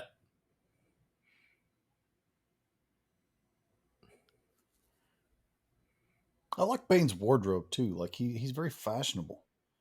You know, he has the shirtless look, he has the vested Is look, that he that has the asshole from delivery Fashionable jacket look, Mail? and yeah, and he has the aviator jacket. I mean, he's got a full array of very functional, fashionable items to wear. Mm-hmm. Mm-hmm. I do like the big long like jacket with the fur. It's pretty cool. And he's going to stick that bomb someplace very uncomfortable. Like the back of a Volkswagen? Yeah. You brought up fashionable mail. I had to follow it up with that. I couldn't help it. It's fine. Call me Joey. Call me When's he Jordan. going to see the Please don't sailboat? go, girl.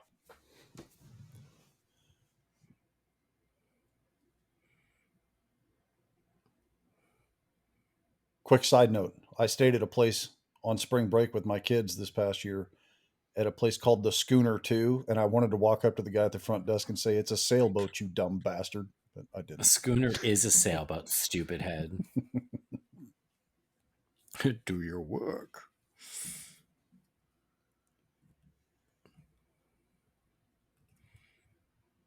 It bugs me that when Lucius puts his hand on the thing, it's not lined up with the graphic of his fingerprints.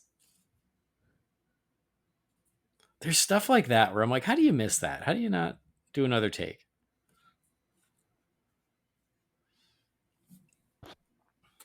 Well, if you believe speculative accounts, a lot of people say Nolan was really burnt out when he was doing the production on this movie. I mean, it feels that way. It's still really good. Again, don't get me wrong, it's still really good, but there are little things like that where I'm like, how do you let that slide? Well, how do you let it slide when the guy blinks that's supposed to be dead in the elevator in Die Hard? Shit happens.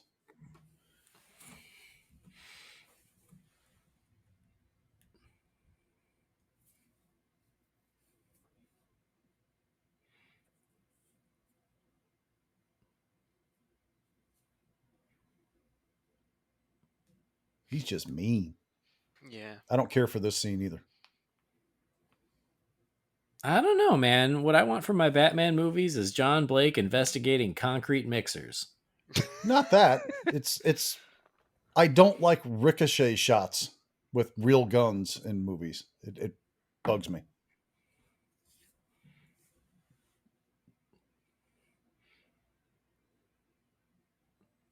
It's a little weird. Like in a RoboCop movie, I kind of get it. In this, no, it just doesn't work for me.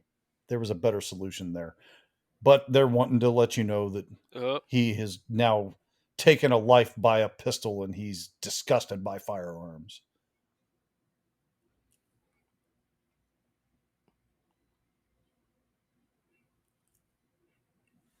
I do appreciate the story point of, you know, and they say it earlier, you know, you've got my trucks running all over town, and the lacing the concrete with explosives that then leads to, you know, them blowing up the bridges and isolating Gotham from the rest of the world. I think that's cool. I love that guy. Lester Carbonell, is that his name? Batman well. Please tell me you've seen the live action Tick. No, I've seen the animated series from back in the early 90s or mid Oh, 90s, he but was not the live Batman action. well in the Tick, Oh. and he's amazing. So I He was love that in he played a spoof of Batman and then became the mayor of Batman. what was that show called? Bates Motel? Oh yeah, I love Bates Motel.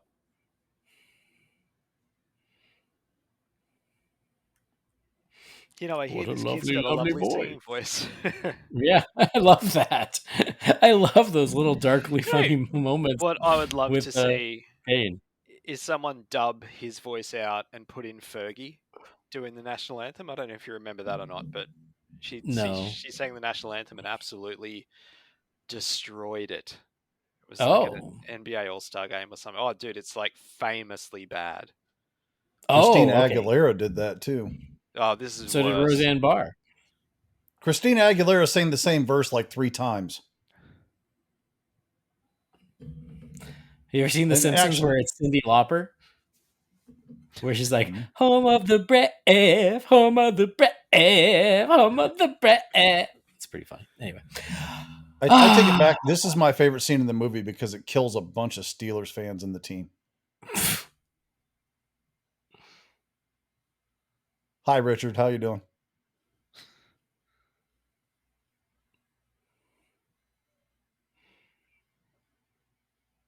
Do you guys sing the anthem before every game though? In the NFL, Mhm. yeah. Okay. It's only rep like Actually, even in high school sports, they do it here. So. it's only rep games over here. So like if it's state versus state or Australia versus whatever, like if it's just a regular club match, we don't do the anthem. That's because you have no patriotism, sir. Okay. We don't really want to go there now, do we? That's a No, cool we shot don't. with like just the random explosions throughout the Yeah, city. yeah. And this shot with it blowing up behind the player, Mm. who I know is famous and I can't remember his name, but Heinz Ward. yeah, Heinz Ward. That was great, and that was in the trailer, and it was a big like WTF, holy crap.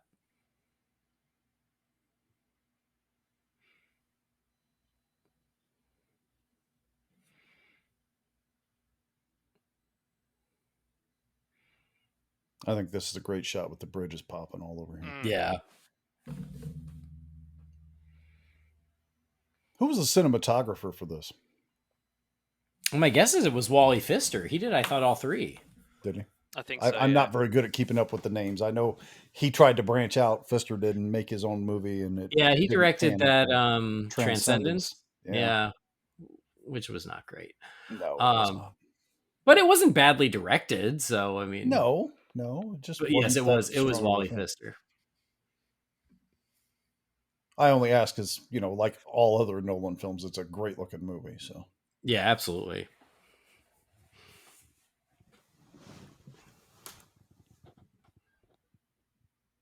There's one extra here in the football game who looks right into the camera, and it bothers me every time. Spiker.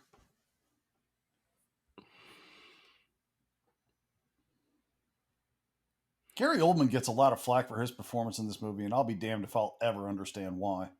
Well, I don't think it's his performance though. Again, it's the choices made with his character. Yeah, I was. No, just I've about to literally say the heard same people thing. take his head off about the performance and his delivery of certain lines, and I don't see it. I'm sorry. I would imagine it's the moment when he says, Bruce Wayne.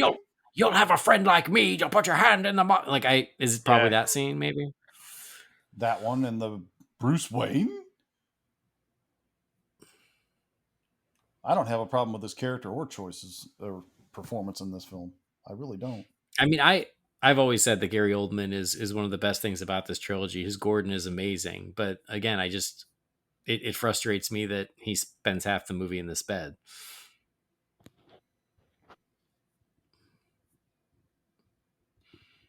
And the fact that we don't get really him and Clear the Batman. corners, rookie. I love it. In that moment, he should have said, "What we got here is mother effing Charlie Bronson." No, nobody. All right, cool. No, sorry, can't help True you. Romance.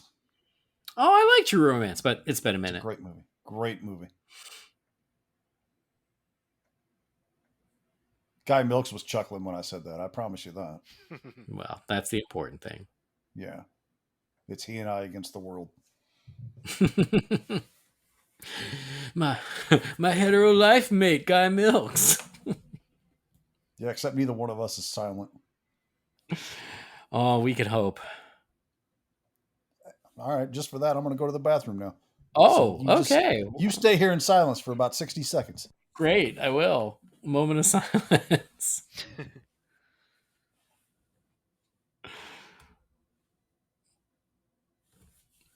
I think too, there's only one person in the world that can do this. Yeah. That guy, but it's enough of him.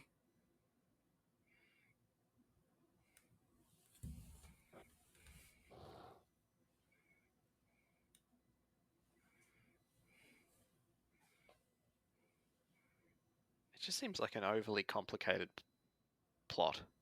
I don't think you're wrong. Because even when he's like, the trigger man is a mystery. I'm like, what? Like, what? Why do we have this extra detail? Yeah, like why does there even need to be a trigger man? Like you want it to go off. Right, exactly. And it's like, and I get it. It's to keep, it's to keep people out of Gotham, but at the same time, it's like, well, it's just a weird enough, extra detail. Just enough time to give Bruce time to heal. Yeah. That's the kid who looked into the camera right there. I missed it. That's okay. It's better that way. But it is. It's like you want to destroy Gotham. Why does your plan take 5 months to? You know what I mean? You can't destroy whatever without hope. It's like, but you're going to destroy the city. Just fucking blow it up already. But yeah, it's there to give Bruce time to heal. Mm-hmm.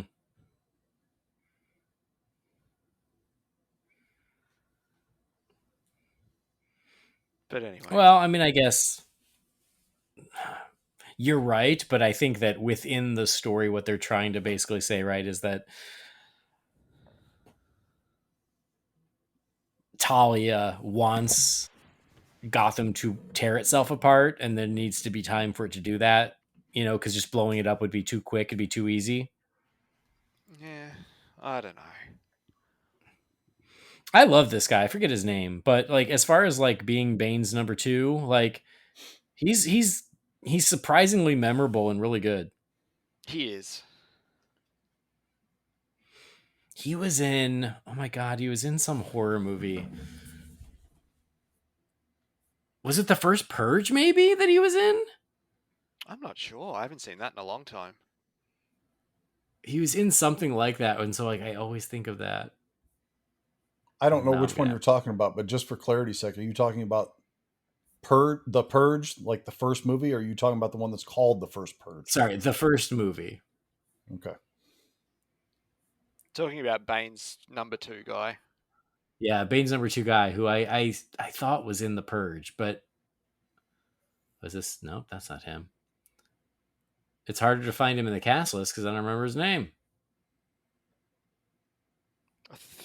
From memory, he was in a TV show. Was it something like The Wire or something? Or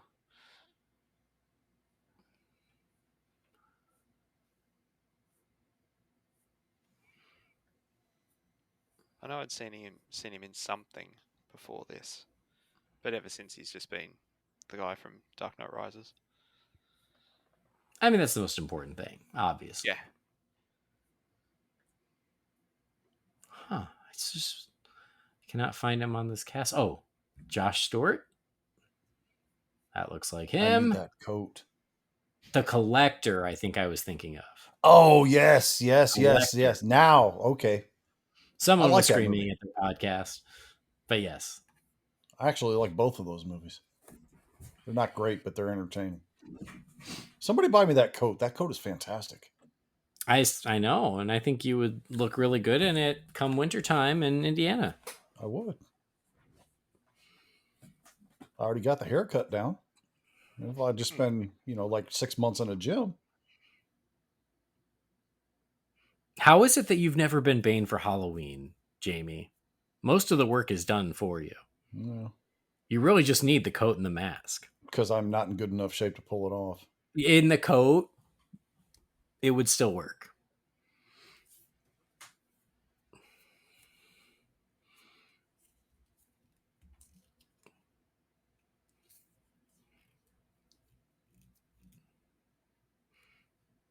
I do love this big grandstanding speech that he gives, with it intercut with just the citizens of Gotham losing their minds and tearing the place apart.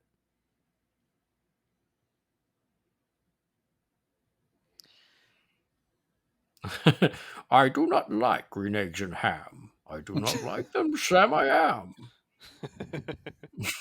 I do not like them with a bat. I do not like them with a hat.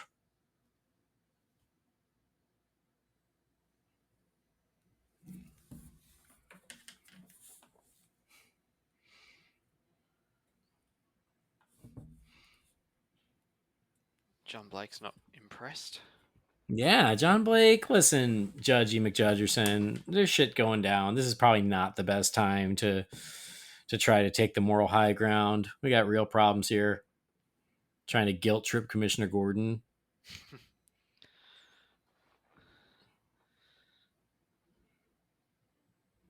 A friend like I did. Yeah. This is the part where I feel like I could see it. I don't mind it, but even this, I felt like when I saw this in the theater, I was like, "What did he say?" I couldn't hear him because it was a little much.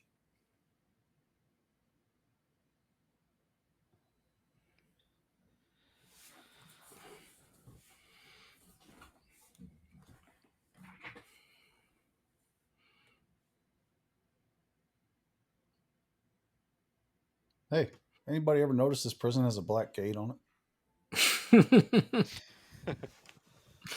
Say, that's a great name.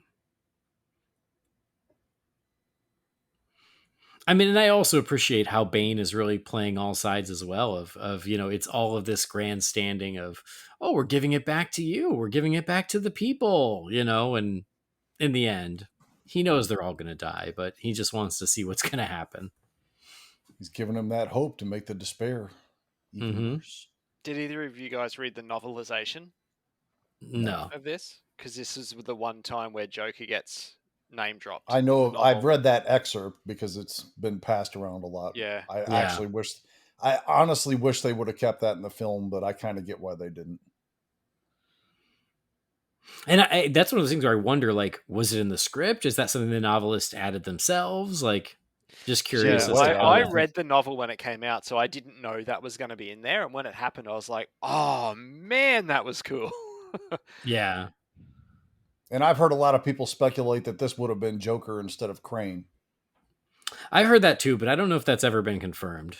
No, I don't think it has. I think it's just purely people kind of see it and they're like, yeah, I can really see Joker there instead of Scarecrow. That would have made more sense. But I love that it's Crane. I love that it's I do Crane too. I think that's. Well, I mean, I think Cillian that's so Murphy's great. another fantastic actor, and he just basically served a couple of glorified cameos in the second and third films. Yeah, but I love it. I love that they found a spot to bring him back a third time. Sure. And I love the subtle look like that he has in this movie. Yeah, He doesn't the wear frayed mask, edges. but Yeah. yeah, it's really cool.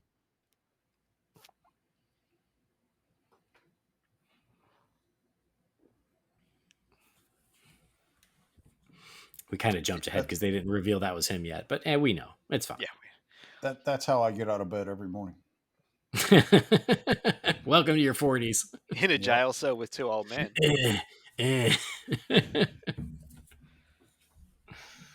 Did you guys think? I think like everyone in the trailer.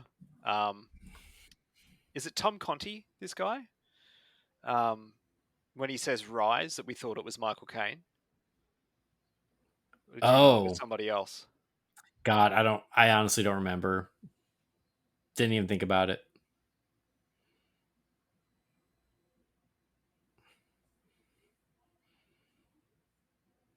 Perpetual agony. This guy's really good. I think that's something that Nolan, as we talked about earlier, he casts so well even in the smaller roles, and so you get great performances out of even this prison guy who I don't even know if he has his character as a name, but he's really good. I remember when the news broke that they'd cast a young Raz, and the Yeah, rumors were like Lazarus Pit. yeah, yeah, They did a good job of casting someone that looked Oh, like a excellent young. casting choice. Yeah. for sure. It does make me miss when we didn't know shit about movies until they were coming out, though. You know, Yeah. because it's a shame that we knew that, right? It's a shame that there were pictures of Marianne Cotillard in a Talia outfit. Mhm. Yeah, Tom Conti is the actor's name. Done a lot of British stuff. I know the name, but I don't really recognize his face very much. Of course, he's kind of disheveled in this. So.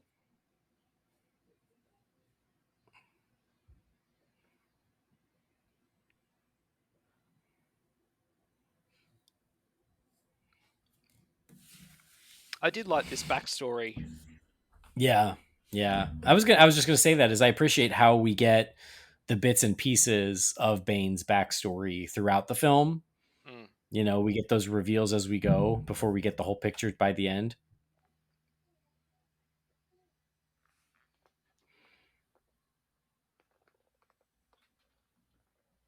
Oof. I mean, for everybody who complains about this, I mean, this is really what chiropractors do. It is. That or Yeah. they push him over the top of metal trash cans. Yeah, some Yes. I just recently watched that. how some people, get off on the pimple popping videos and stuff. Ugh. Hmm. I'm not one of those people, but geez, I love a good chiropractor video. I Oh, lost my shit on this scene in the theater opening night because I had no idea it was coming, and I was like, "Ah!" I think it was rumored. I It feel like was. I was not shocked by it, but I Neither was was so I. happy it that it happened because again, I really loved the closing of the loop from Begins. I think that was so great. Because it would have been very easy because of the success of The Dark Knight to just go, oh, well, we're making a sequel to The Dark Knight. We're not going to worry about Begins. It wasn't as big, but to really embrace both and make the whole trilogy cohesive, y'all know I love that. I'm super into it. So Mm. having this cameo is awesome.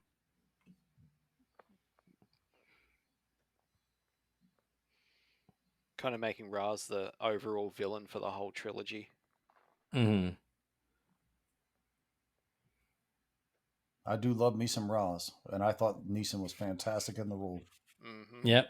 No argument here. And Ken Watanabe, I'm still going to give him props because I think he's a great actor. Yeah.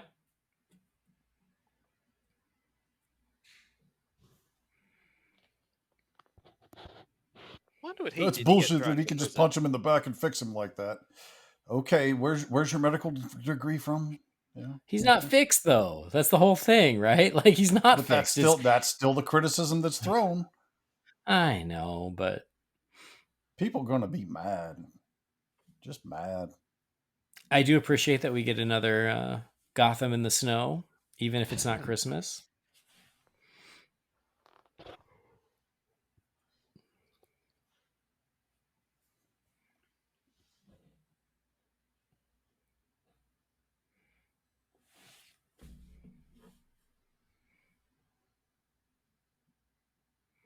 Her name was Jen in that. I thought it was Holly. Or maybe that's just I thought for. it was Holly too, or maybe that was speculation. Yeah, because of When she was Holly in the cast, comics. maybe it was she was cast as Selena Kyle's friend, and everybody thought it was Holly because of Year One. Yeah, Is that right? I think so. Yeah. All right.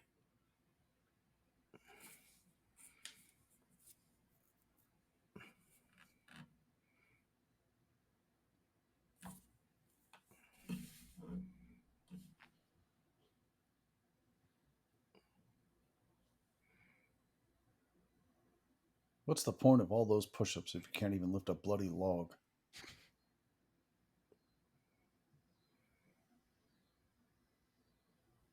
Yeah, what's the difference?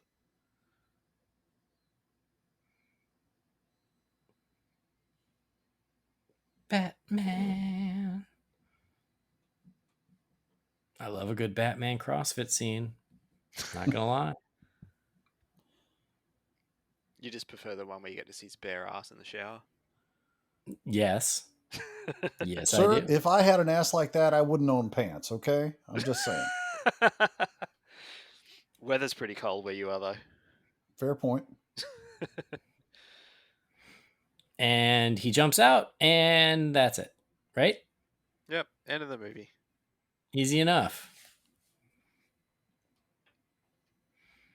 I feel I like actually do like the transition that's explained later of this is why you're not making that jump because you're taking the fear away from it. I know that's getting ahead of the film here, but I love that explanation. I'm sure that was great for his back too. I know, right? After all the progress, he's like, "Oh, Popped it let me back punch out. you in the back." Yeah. Get the trash can. I do love the what's the word I'm looking for here? The ambiguity of Joey Yeah. Ping in this. Like, she doesn't look male or female. Right. Yeah. Androgynous. And that's the word I'm looking for. Thank you. Yeah. Which was smart. Hmm.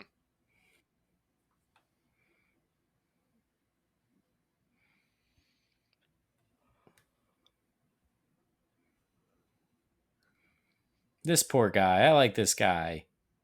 Hmm. The agent they get in, he was on Grey's Anatomy. He was very nice on Grey's Anatomy. So I was really rooting for him here.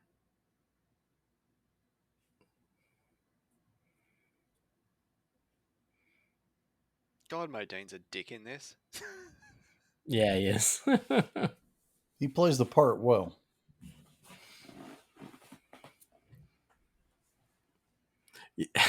I know I'm not supposed to think about it, but all those cops down there in the sewers for months, where they all got to go shit.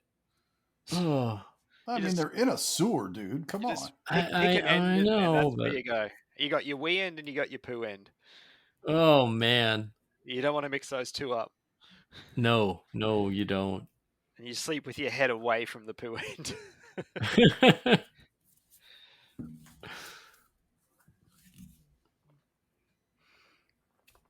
Yeah, the chalk bat. I was so sad when I sold my car because I couldn't peel it off.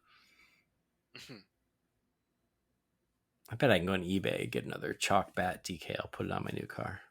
Oh, I'm going to get Batman stickers put all over my new car. I mean, I do have the silver bat logo on my car anyway.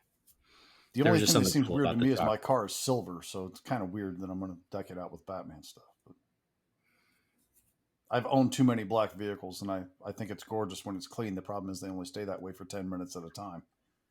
Mm.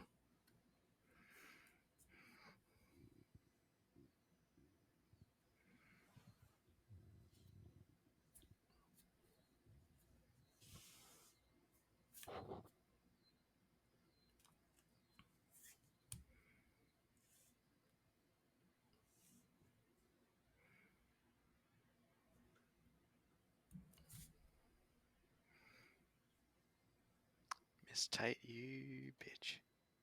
I know. She's playing the long game, the long con. She's still committed to it, which is crazy because, like, like, what does it even matter at this point?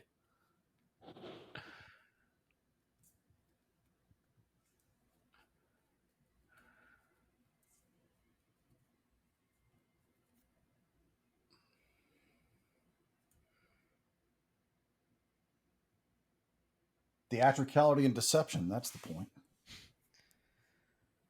It's gruesome the way these agents Oh, I get know. treated too. I know.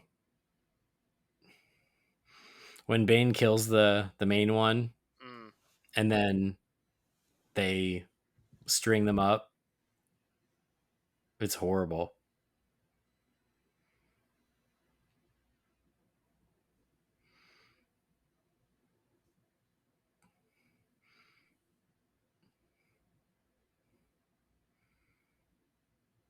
Doesn't he kneel down on his throat? Yeah. Yeah. He like kneels on his throat and just snuffs him out. It's so Oof. awful.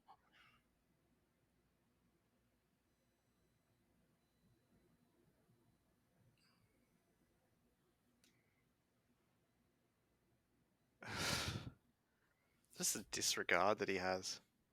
Yeah. Hang them where the world can see. Ugh, such a jerk.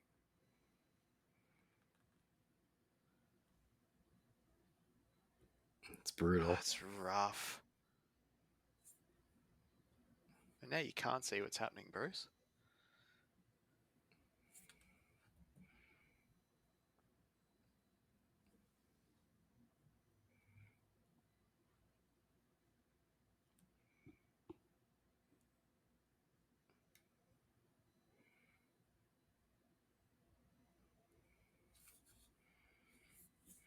And I also appreciate the theme of fear coming back from Batman Begins, but Mm-hmm. from the opposite angle.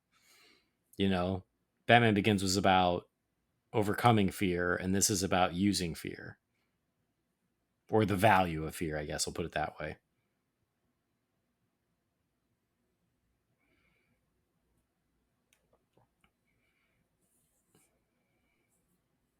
What's the saying? Courage is not the absence of fear, it's the ability to act in spite of it, or something like that. Yeah, yeah.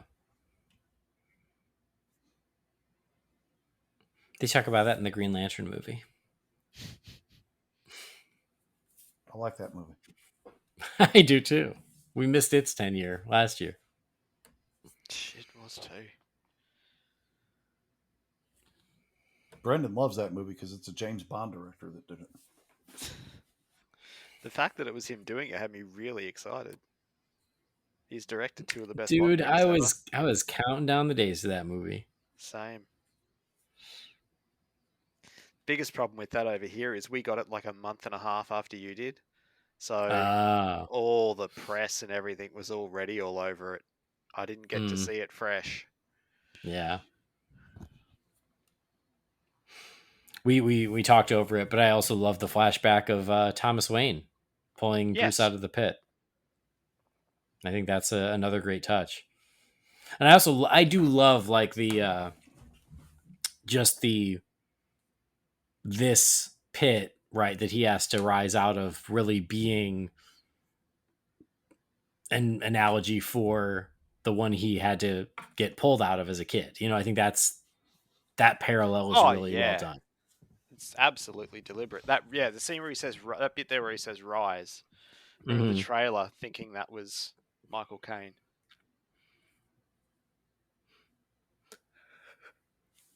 No, man, he pieced out. He went to go have his Fernie Branca. Is that how you say it? Bernard Bronco. Yeah.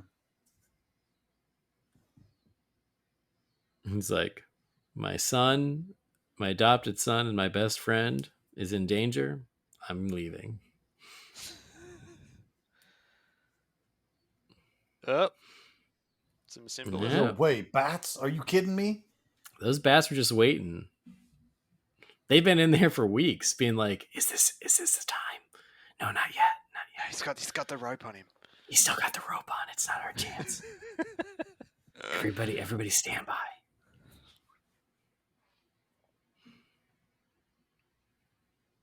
I do love this moment. It's amazing.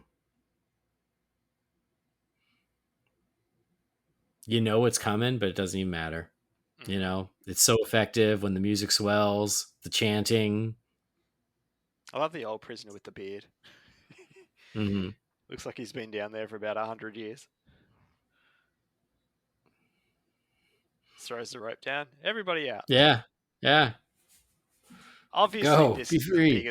This is the biggest criticism of like, you know. So Yeah, obviously he's in the Middle East somewhere. Um, right. and they've just made a point of, you know, people getting caught sneaking into Gotham, and with no explanation whatsoever, Bruce just shows up. Yeah.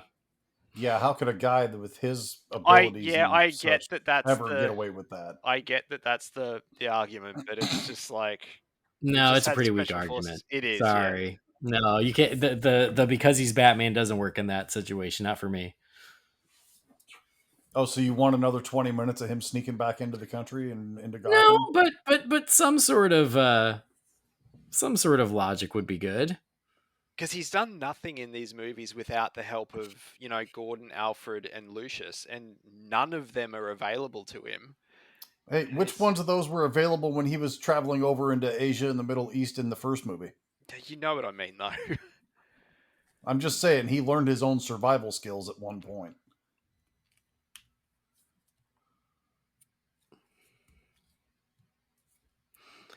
I recently you mentioned it on Disorder. We talked about George of the Jungle. George of the Jungle gives more of an explanation for how George gets back to the jungle than The Dark Knight Rises on how Bruce gets back to Gotham. Is that Hector from the Fast and the Furious? It looked like it. He's I think he's sort of the guy that plays like a gangbanger in if there's ever a gangbanger needed in a movie. I see him a lot.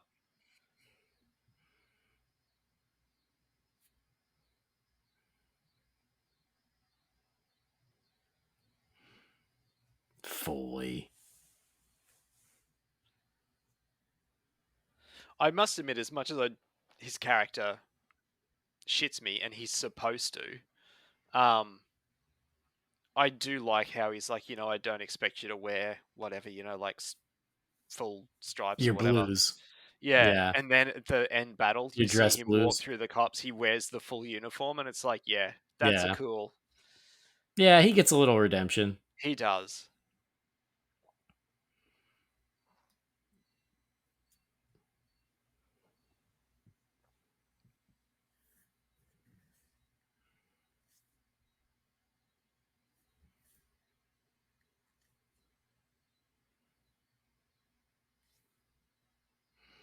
You pussy. He's the Daggett of the police force.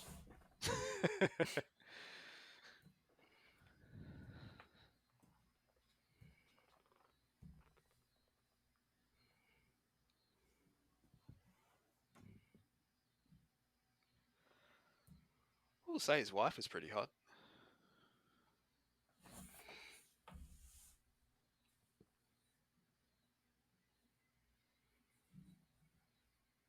This bitch just popping up all over the place. I know.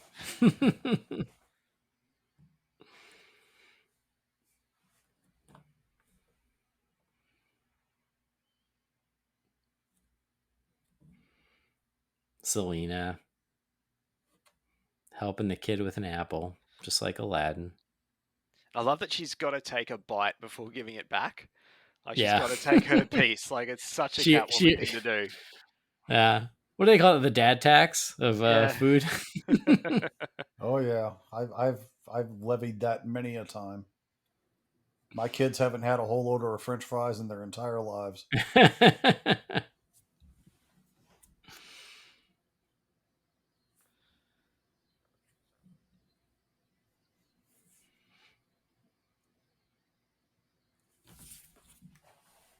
It's funny how everyone, you know, looks disheveled and sort of like the reporters and stuff in the first Batman movie when you can't use cleaning products and stuff. Mm-hmm. But Anne Hathaway still looks absolutely divine. Well, and so does Bruce, having just smuggled himself back in from the Middle East. He looks really good right here too. Right? They both. Yeah, they're perfectly coiffed and clean. Bruce had time to have a shave. Yeah. Otherwise, it would be Anne Hathaway from Les Mis, you know? Still would.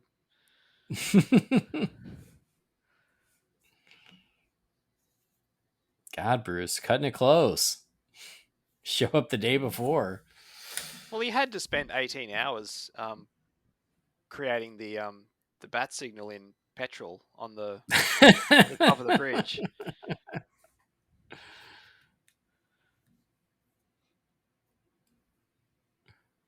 he's done all the necessities. Had a shave and created a giant bat Yeah, signal on yeah. top of Cleaned his himself inventory. up.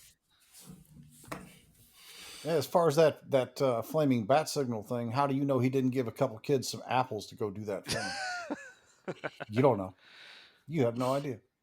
Maybe chalk is flammable, and it was just a really big chalk one that John Blake did. Yeah. See, I always found that funny too. How Bruce, he's like light it up to Gordon with the flare. Like he didn't tell him to light it up and throw it on the ground. Like he's just light up the flare, okay, but he just knows to throw it on the ground, which starts the fire, which goes up the bridge. I love that part, though. I'll be honest. Look, I it is really do. cool. It's I love it. stupid. It's stupid, but it's cool. Yeah. I love this though. I know. Death by exile. I love the stack of desks that he's sitting Yes. on. Yeah. It's so cool.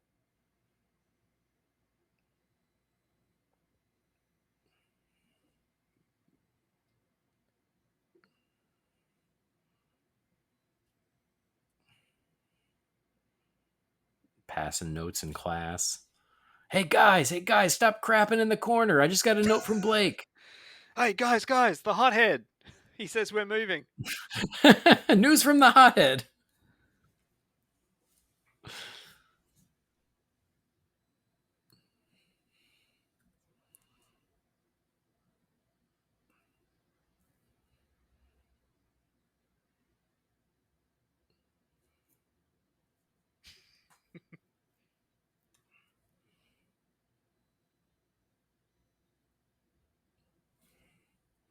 It's never clear how much pull Catwoman has. Yeah.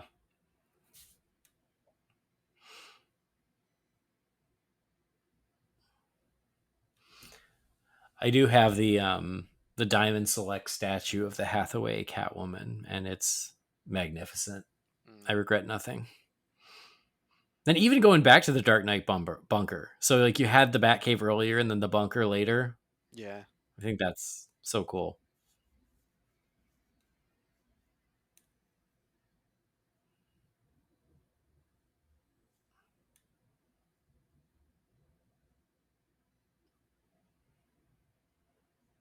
I love that look that Bale gives when he says, "You remember where you parked?"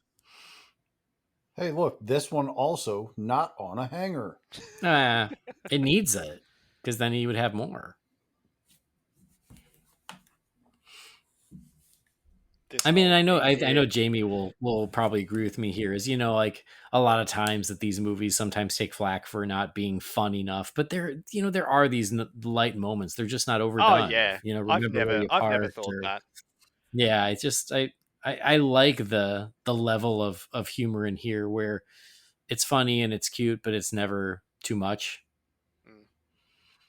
And we just talked about that with the Injustice episode, how I thought it was just perfect amount. It was enough to give you that break from the darkness, but it never got overdone. And I really feel like these movies do much the same thing.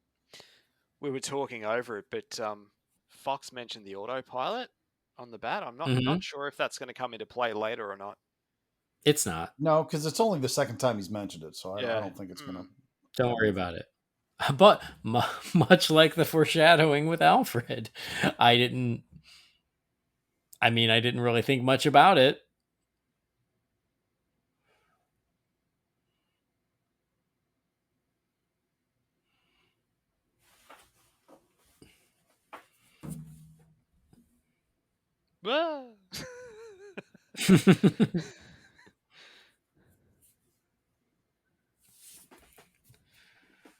I do love the little darts that. Yeah, that knock they're out great. The goons.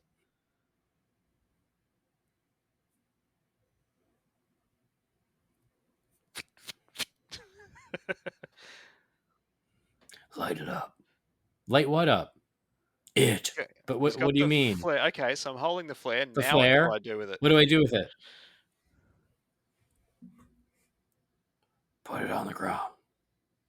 Now just wait here a minute. Do you see that puddle? It's gonna be really badass. Just wait. It took me friggin' hours to Wait set for this it. up. We'd have 2 days to stop the bomb, but I had to do this. It's worth it though, right? It's cool. It's really cool. It's gonna piss off Bane.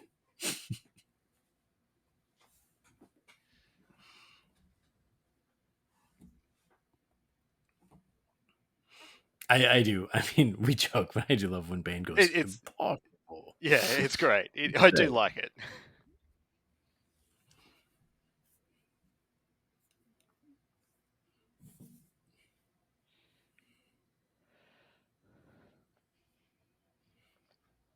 Please kill John Blake. Please.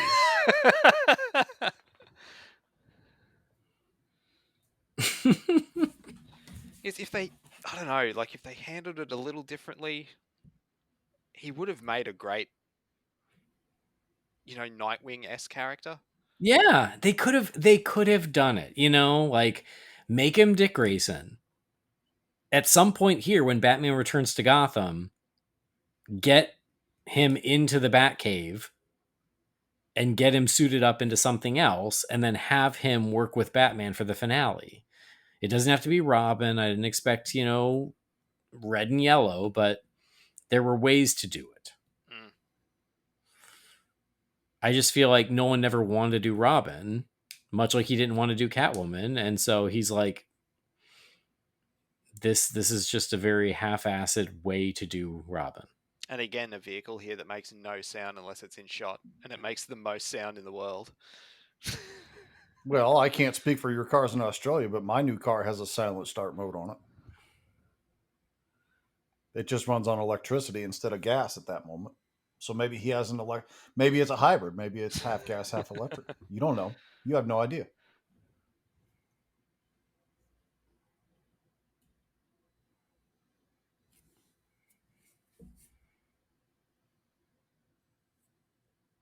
Might not get a chance later.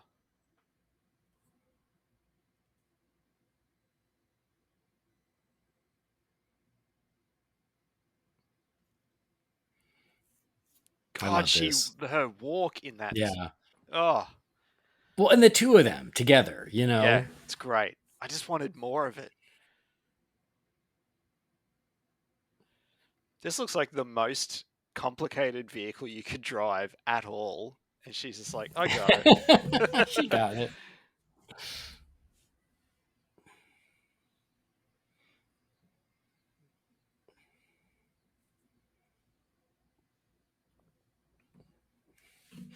This is another great scene between them. Mm. Well, every scene they have together is great. Nah, you're right. That's true.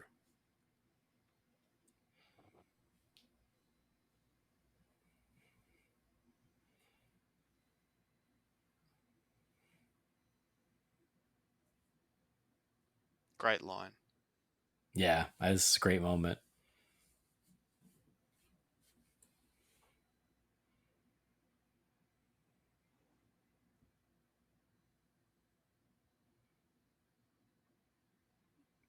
And this goes to the point we were making of however long ago it was, like they were shooting in the street.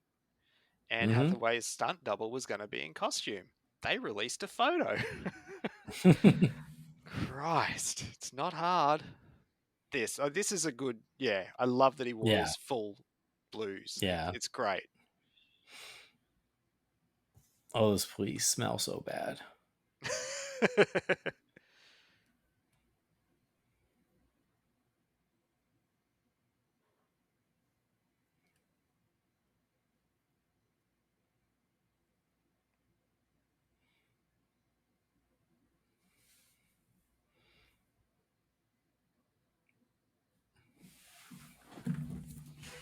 Even though it is weird seeing Batman fighting in the daylight, I do like it. This scene coming up. Oh, I have no issue with it. Yeah, it's pretty cool.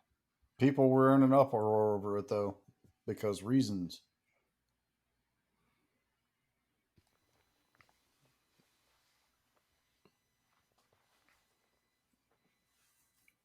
I swear to you, the criticisms levied against this film just make me like it even more. I'm a loner, Dottie, a rebel. It is one of those things. I do think some of them are necessary, but I can totally understand a lot of them as well. Yeah, I'm with you. You know, I think that there are things that don't fully work, but I do think some of it's also overblown.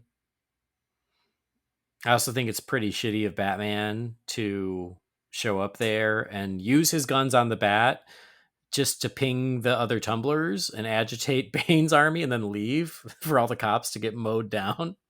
No guns, no killing. Jeez, Just, Andy, what weren't the you paying hell? attention? What the hell? This is horrible. This is a slaughter. It's No, okay if they kill everybody, but he can't kill anybody. And for as much as big a character as Matthew Modine is in this, the fact that he gets killed off screen is a little. They just sort of do Yeah. the quick shot. Oh, he's dead. Okay.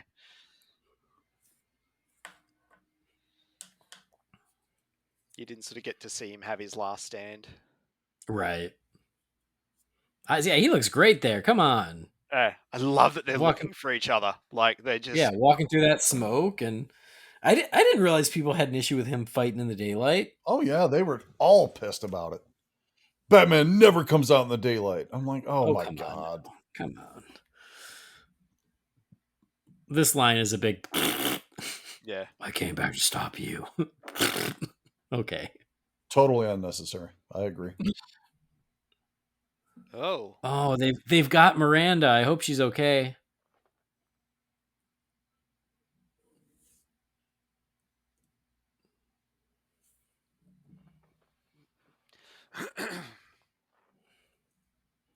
Thank goodness they've stopped it. Oh, no.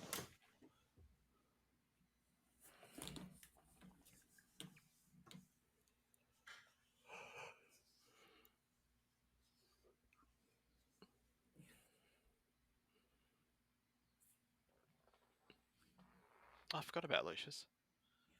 Yeah, just hanging out down there.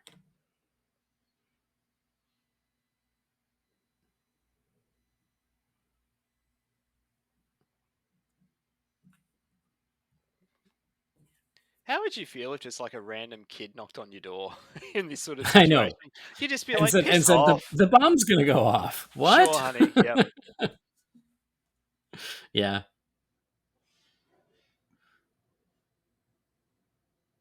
I appreciate the attempt. I can even hear the music in my head for this scene because it's so good. Yeah. Yeah, I that shot love this here. battle between the two of them in the That shot's snow cool. on the steps. Yeah, I love it. Yeah, in that moment, them facing off. Mm.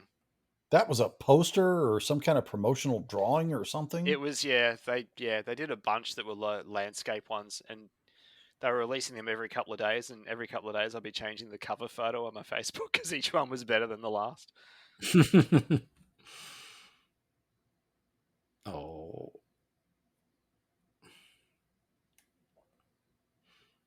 He goes ham right here.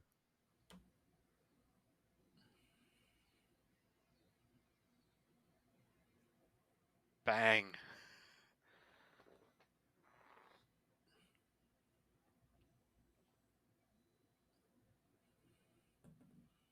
I know the Batman doesn't take him out in terms of killing him, but you know, But he does. He takes him out beats him. here. That's what I'm saying. He He beats beats him. him.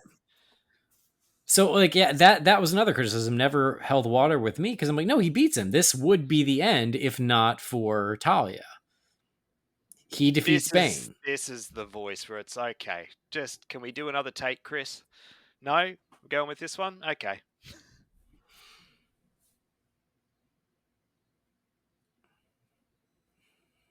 I can hear this like you can hear the score. Mm-hmm. When he throws Talia that gun, he didn't notice she changed her clothes. No, I do Like like that Miranda, he what are had you my wearing? permission to Miranda, die. why are you dressing like Ra's al Ghul? That's weird. Don't Oh, ever well. question what a woman's wearing. Are you out of your damn mind?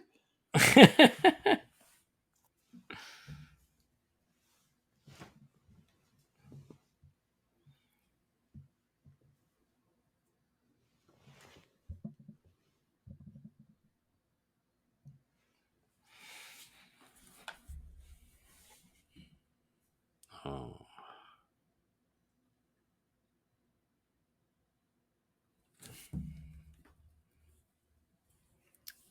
That's a good moment. Surprise or not, that's a good moment. Yeah.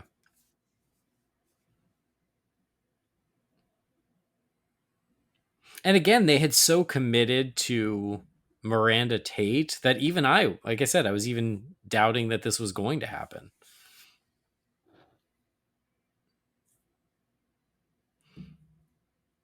Especially now where we're getting we're getting set photos that are staged just to save twists. Like the upcoming funeral scene.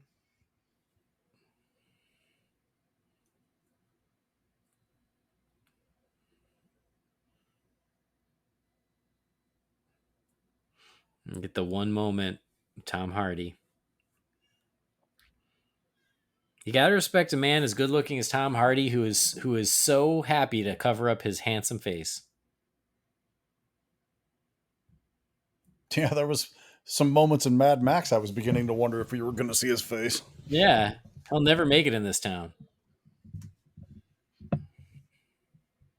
You ever see the movie Lock by chance? Is that the one when he's in the car? Yeah, he's in the car Yeah, having yeah, telephone conversations, and that's the entire movie, and it's yeah. utterly It's good. captivating. Yeah, it's really good. Shows what a great actor he really is. And then yeah, this is where again I really do like the them using this to then fill in any gaps left in that backstory. I think that's very well done. I did hear lots of people saying, Bane in a movie again, and he's a henchman for a female, and it's like, no, that's not what this is. Yeah, that was another one I never bought into because no, it was Bane who brought Gotham to its knees. Yep. It is Bane who broke Batman. The fact that he was working with Talia does not make him a henchman. No.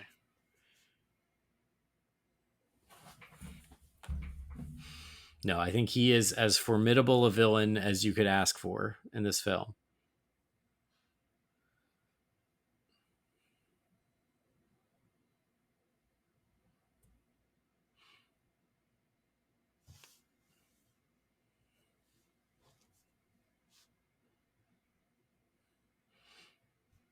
I did always regret that they never wanted to commit to the Lazarus Pit because I always just considered that such an integral part of Ra's al Ghul. Oh, it very much is, but I know they couldn't step out a certain boundary of reality. They touched on the immortality thing in Begins, but only metaphorically. Yeah, exactly, yeah. Did it in a realistic way.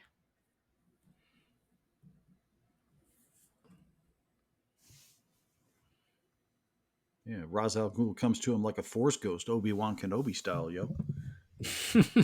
Qui-Gon style, yo.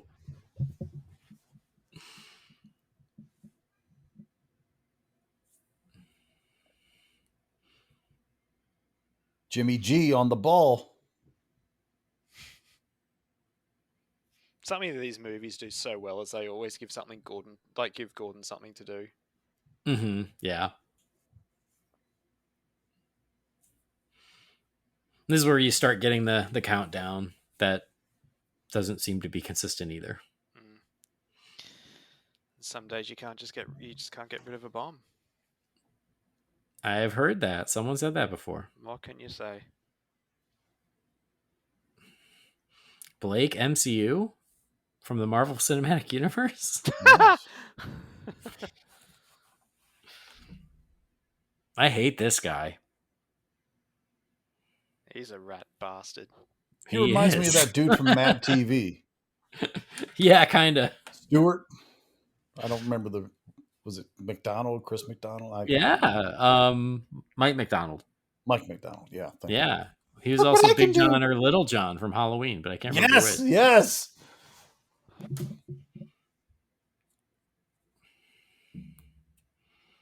12 million souls, man. That's a big city. 12 million. It's a lot. Well, what's Mexico City up to? That's at least that now, isn't it? I don't know. Yeah.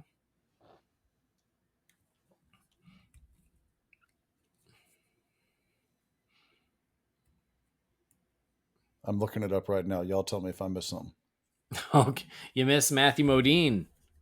What? Yep. Natalia walking out, and that was the spy pics that spoiled it. Was her walking out the steps and into the tumbler. There he is. Yeah. Oh, New Could have York's seen him catching up to take a Mexico bullet. City. We both know that I have to kill you now. That's so good. New York's at 8.4 million. Mexico City's 8.8. Oh, okay. See, for me, I cheered during this moment. I thought liked it. Was it. Cool. Yeah. Yeah, That I was the think it's a promo great shot moment. too. Her on the bike. Oh, Selena, we love you. I really would like some wider shots to know if she really did get her flexibility going that well, or if it's just some kind of a trick photography thing. Because the way her legs move in this she movie, lifts her leg off. yeah, the way her legs move in this movie is like Goldmember. Oh, yeah. I'd like to imagine it's her. I bet you In would. fact, I'm doing it right now. Hold on, let me do a Google image search of Love and Other Drugs. Yeah, right.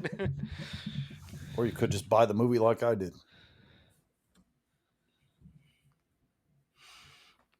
Your orders are out of date. It's like Crimson Tide.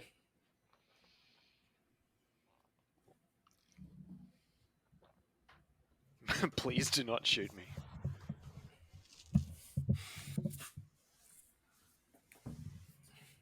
That's what I say when I go to the Quickie Mart.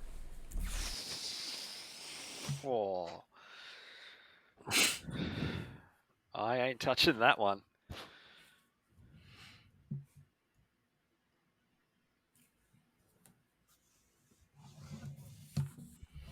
You prick.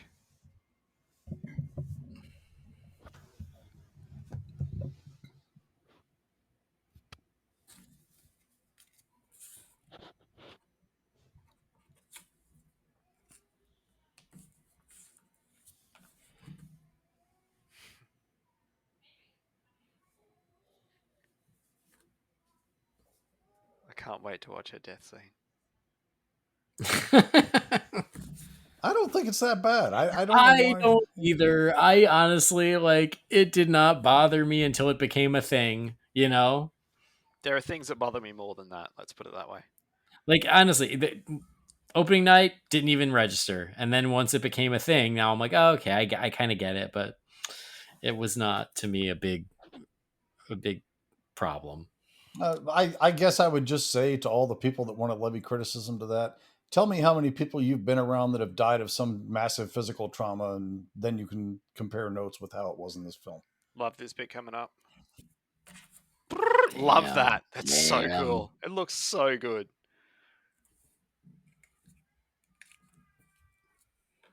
I looked for that feature on my car. I could not obtain it.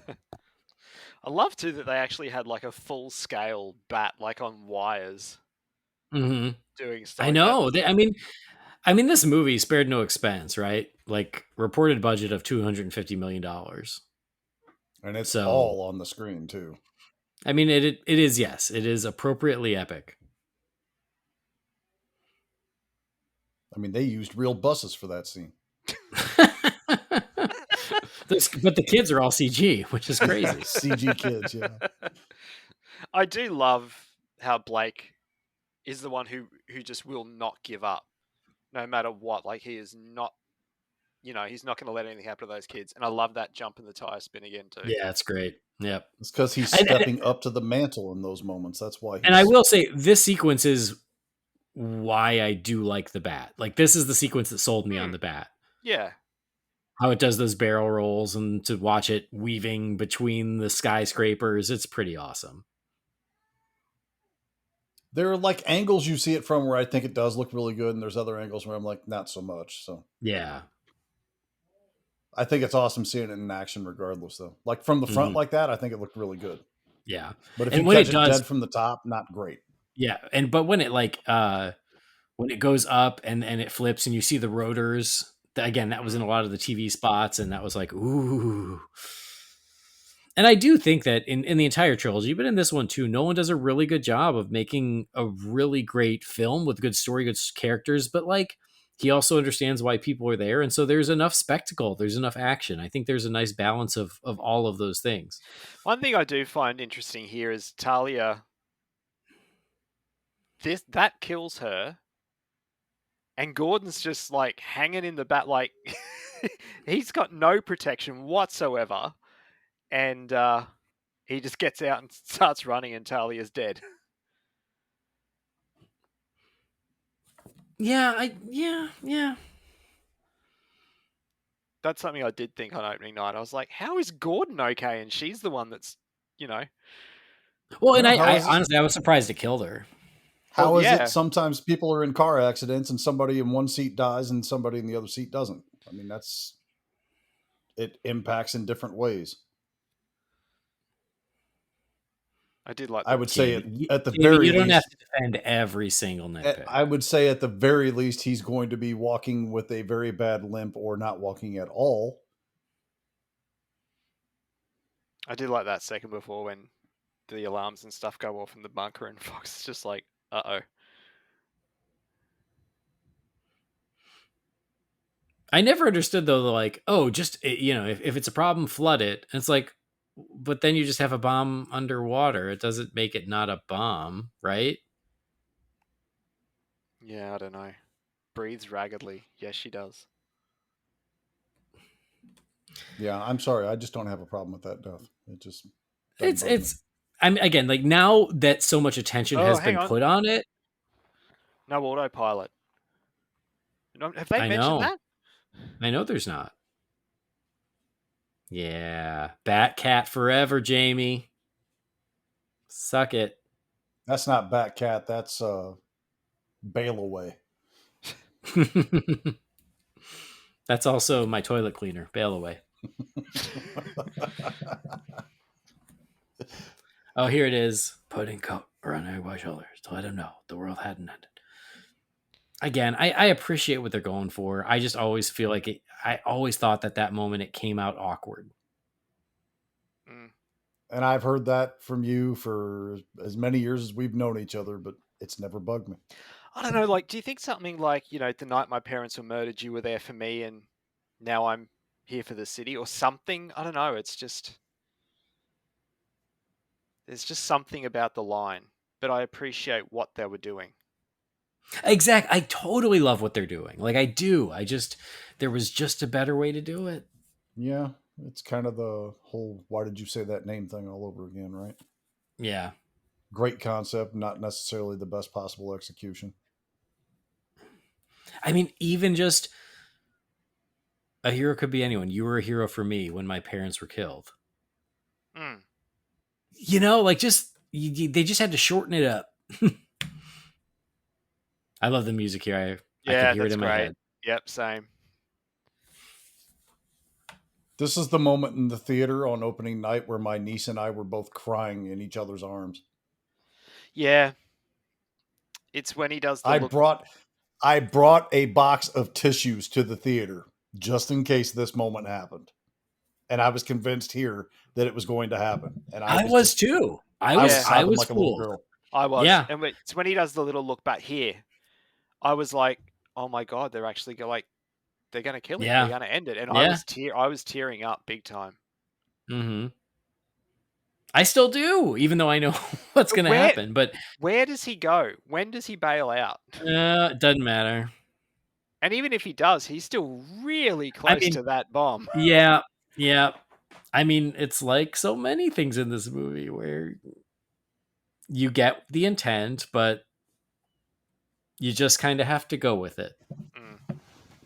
Because Well, yes, at 5 seconds, you still see him in the cockpit. and that's what I'm saying. If it were another movie, I totally can or could, but it's like I've said, the first two movies, particularly the first one, they go out of their way to explain everything logically and give everything an answer. And some of these conceits and stuff in this movie are so large and over the top, and they don't give you anything. And it's kind of like, okay, well, it's not really following the same rules that the first two movies gave us, but okay. Yeah.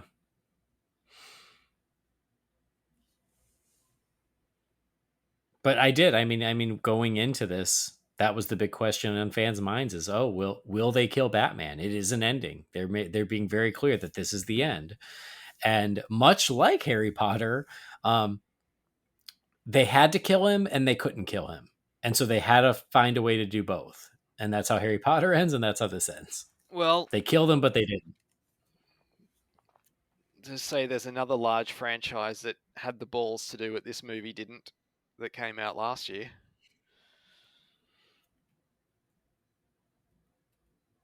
I'm honestly drawing a blank. I know what he's talking about, but I just, it's petty shit. What are you talking about? well, it's a massive spoiler, but if you haven't seen it, but No Time to Die. Does Bond die in that? Oh, mate, absolutely. They absolutely Oh, kill. I had no idea. I had no Okay. idea. No, they absolutely Whoops. kill him at the end of that movie. Really? Yes. Oh, I had no idea. I'm Andy sorry was for never anybody. Andy was never going to watch it anyway. Don't Yeah, worry No, about it. I would have. I would have. But I'm not upset about it. But I am sorry for anyone who didn't who didn't know like me, That's why I because I didn't had want to say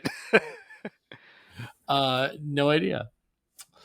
I mean, at this point, it's become like Vader being Luke's father. I mean, if you either know Or or you you were don't. never going to Yeah, care. exactly. And I've still wanted this. I want that statue. They've never, well, Yeah, not that I'm yeah. aware of. They've never released it as a, like, it's right I there. know. How Yeah, is that not a I toy? agree.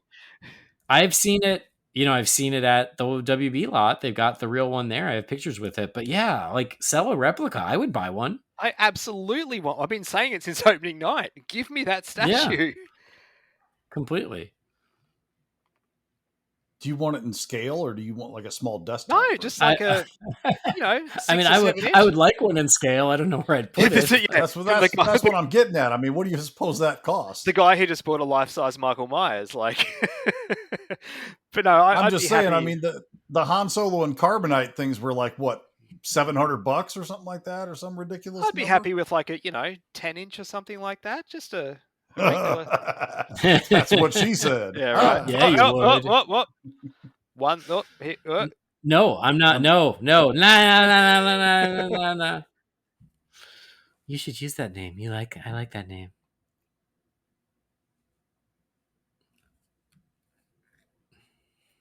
I just find this a really convoluted way of.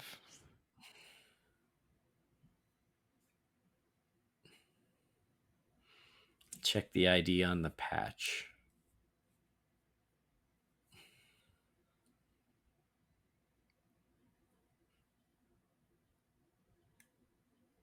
Oh my god, did you guys watch the show Candy on Hulu? No. Oh. Number one, you should. It's good, but I think that lady was in it. But we've got to take in this finale I here. think I've seen this before. Now, in your headcanon, does he become Batman or does he become Nightwing? Because in my headcanon, the second they drop the Robin thing, I'm like, okay, well, he's Nightwing. That's in my headcanon. I don't want him to be Batman. I want him to be Nightwing. Don't do it, Alfred. Don't do it. But I think the movie's intent is that he becomes Batman. Yeah, but then they've done the Probably. whole Batman's dead. They've done the statue. I feel like it should be a different moniker. But anyway. But I mean, the bat signal's been. Yeah, I mean, I know, and again, yeah. the whole point, right, is Batman can be anyone, and he spends the whole time telling him, "Here's why I wear a mask, and here's why we do what this is," and John Blake has to learn to, throw off the shackles of being a police officer. I'm glad they showed Bruce. I was afraid they were going to pull an Inception and not show Bruce. I thought it was going to be the reaction on Alfred's face. Yeah, so I'm glad. I do like the music when it starts playing here. Yeah. Dun, dun. Well, I mean, I like everything about that closing up. I mean, the whole other than closing the I think is Robin thing. beautiful. I completely agree. I think the whole closing is wonderful and emotional, and it's a perfect finale. It's good. It's not a perfect movie. It's the weakest of the three, but it's still good. I still like it. I maintain to this very day, I know the movie's not perfect. I know it's flawed, and I know I'm probably giving it way more leeway than I should in the things that people levy criticism against. But even though the movie What? itself is not perfect, Yeah. as the capper for the story that this trilogy told, I think it's really really good. Mm. I would agree with that. I mean, as we get into the credits here, I wish I could hear the music, but that's okay. And we were kind of going down that way. Just some overall closing thoughts about The Dark Knight Rises. Now that we've all watched it together as one big happy family, you were going down that road, Jamie. Anything else you'd like to add? No, I recognize some shortcomings. I recognize maybe some over ambitious things, maybe some things that could have been done differently, and maybe Nolan was truly just burned out. I don't know. It's all speculation. I've never watched any of the documentaries, behind the scenes, making ofs, any of that stuff for the movie, so I'm not all that informed as to any of that. All I can tell you is I've seen this movie a lot. I love so much more about this movie than I don't, and I continuously appreciate everything, most everything that I see in the movie every time I watch it. I don't think the movie has ever fallen, in my opinion, from seeing it in that theater at the midnight showing on opening night. And I just, I have a great fondness for the movie. It is my least favorite of the three, but the other two, one of them is my favorite movie of all time, and the other one is really high up on my list for favorite Batman movie or superhero movie for that matter. So to be the least of those three is not exactly a detriment against this film, in my own opinion. So I think the performances are great. I think the cast is wonderful. I think the characters are mostly really good with it. I don't know. I just don't find a lot to be dissatisfied about with the film. So I have a great love for this movie, and I'll continue to celebrate that love for the rest of my life, hopefully. All right, Brendan. I do agree with what Jamie said in terms of it being the weaker of the three. I mean, Batman Begins is my favorite Batman movie. Um, it I've said a million times, like I do know and understand that The Dark Knight is a better film. It's a masterpiece. It really is. Um, but Batman Begins is still my favorite Batman movie, and I just I do wish this one held up under scrutiny as much as the first two do. Um, it's yeah, it's not the story I would have liked to round out the trilogy, but I can't criticize a movie for what it's not. Um, it's an interesting way to round out a Batman story. Acting's incredible. Tom and Anne, we've been just talking them up for the last 2 hours and 44 minutes, and rightfully so. And Bale, to this day is still, he's been Batman in 3 movies.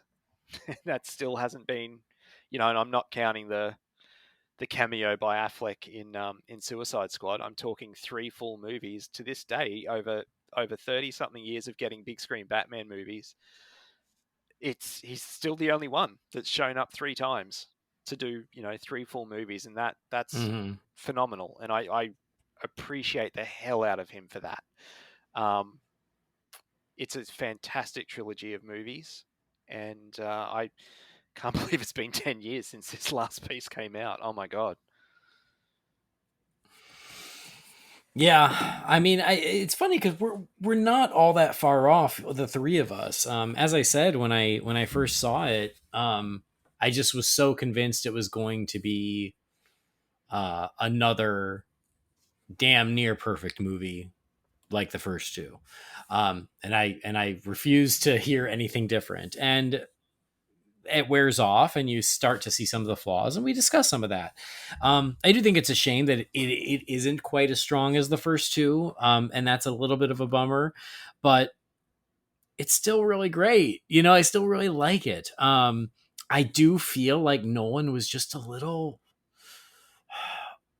I don't even know if checked out is the right word, but the first two are so damn tight, and they just feel so intricately woven together, and this one just feels a little more loosey goosey, a little more it all doesn't quite come together the same way the first two do, and that's a bit of a shame. But I still think it's a really satisfying ending for the trilogy. It's a really good and exciting and epic movie on its own terms.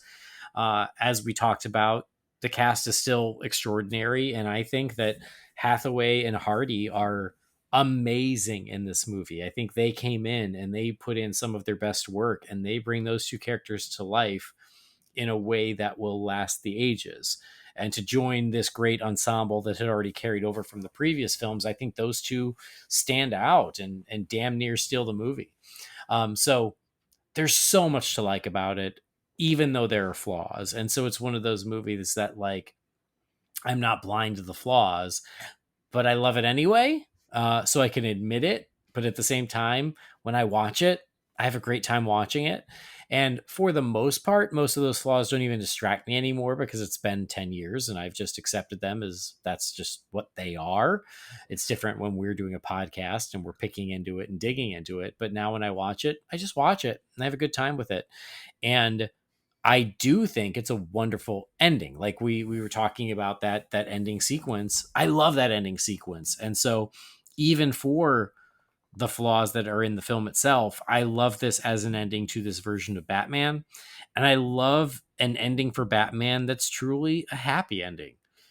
I appreciate that. Like Batman, and again, like we talk about, a lot of the criticisms that have been levied against the film. Some of them I agree with, some of them I don't. But a lot of people don't like that Batman leaves Gotham and lives happily ever after somewhere else with Selina.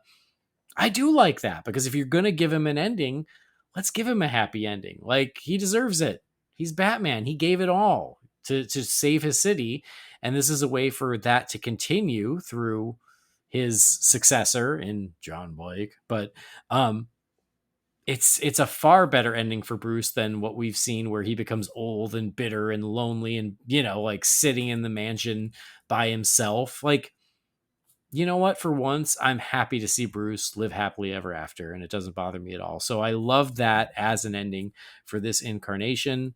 And there's just so much to love about this movie that I'm always happy to revisit it. If Tom King's allowed to kill Batman like 5 times, I think Christopher Nolan's earned the right to let him have a happy ending once. Right. Yeah, exactly. And again, like there are so many potential Batman endings. Pick your favorite, but I like this one. Look, if Nolan's intent was to end it, and there's only two ways you can do that. And like I said just before, like I saw a movie last year that gave us the alternative. Which one was that? I don't know which is better, to be honest, but they're both definitive endings for characters that, we're not used to see get an ending. So it's always it's not wrong. It's just always going to feel a little different because it is, and that's the intent. They're wanting to do something that we haven't seen before for that character. So you can't begrudge them that. Yeah, I know. So just for the giggles of it, I looked it up on IMDb. And Batman Begins, with 1.4 million user ratings, scored an 8.2 out of 10 average and a 70 Metacritic score based on 41 critics. The Dark Knight, almost 2.6 million votes, averages a 9.0 out of 10. And I can't quite make out what the Metacritic... No, there is no Metacritic score on that one. So, irrelevant. Here's the part I find fascinating. The Dark Knight Rises, based on just under 1.7 million votes, has an average score of 8.4 and a 78 Metacritic score based on 45 critics. So the critic scores and the user rating scores on IMDb are higher for Rises than it is for Begins. And that really shocks me. That doesn't surprise me. It surprises the hell out of me. Don't get me wrong, I love this movie, but to have that much more love for this one than Begins, I'm truly shocked. It kind of surprises me, but I feel like it's less about that being the perception and more about more people voted. You know, like, because Begins was, strange to say, but something of a sleeper hit. It was. And whereas The Dark Knight Rises, you know, at that point, following up The Dark Knight, which was a phenomenon, this was a phenomenon in its own right because it was following up The Dark Knight. So I just think that there were more eyeballs on this, and so that I It- think would be more yeah. votes and But more but it's attention. almost the same amount of votes. You're Oh, talking really? about 1.443 versus hang on, it's loading back up. 1.443 versus 1.672. So there's, 230,000 less votes for Begins than Rises. Interesting. But And what, again, But I also critic think, score, the critic yeah, score is higher. critics loved Rises though. but I also think that the people who are critical of this movie, it is a very vocal subset of viewers that are just hardcore Batman fans who have very specific ideas of what they wanted out of this movie. And again, I'm not even saying that they don't have valid points about things they don't like about the movie, but sometimes because we live in this world of fandom, Batman fandom especially, it skews our perception of how these movies were received. Yeah. So, but I will say something. I will push back gently on something you said, Brendan. I don't think The Dark Knight is the better movie from Batman Begins. I think they're both equally as good. I think you could make a case for both of them. I've said it for years. I think The Dark Knight is the best movie ever made. It's my favorite movie ever made. But anybody who tells me they like Begins better, I will never argue with them. And Because vice versa. Yeah. I think they're so close in quality. The Dark Knight speaks to me just a little bit more than Begins does, but that's not saying that Begins isn't a amazing and wonderful movie, because I think it is. It's what you were saying before, Andy, about it being a sleeper hit. Like, I can absolutely attest to that because, like, I was working in a movie store at the time, and when the movie came out, like, me and like a handful of people I knew were so pumped for that movie to come out. No one else really cared, um, and not a lot of people I know went and saw it, aside from sort of a closer circle of friends. But when that thing hit DVD, we could not keep it on the shelf. Like, it was Mhm. just selling like crazy. And then word of mouth just sort of kept going and going and going. And the years in between Begins and The Dark Knight coming out, like, I can remember at least 3 or 4 times, like, me and my best mate James, you'd be talking to someone and, have you seen Batman Begins? No. Oh, you got to come over and watch it. And like, we would literally get people over and show them Batman Begins. But the second The Dark Knight came out, you couldn't contain it. Like, it was a legit phenomenon. And I think, obviously, and I know we talked about it when we talked about The Dark Knight, like, the loss of Ledger and what that meant, like, that gave the movie an air of, I don't even know the right word, but Mystique. yeah, like, it got bums on seats. Like, there's no denying that it did. But Yeah. the biggest thing that The Dark Knight had was word of mouth. Like, people, is and was a phenomenal movie, and the word of mouth on that thing was almost like a Top Gun Maverick. Like, people just praised it and praised it, and it was in cinemas for a long time. Yeah. All right. Well, all that is to say, I still think The Dark Knight Rises is pretty damn good.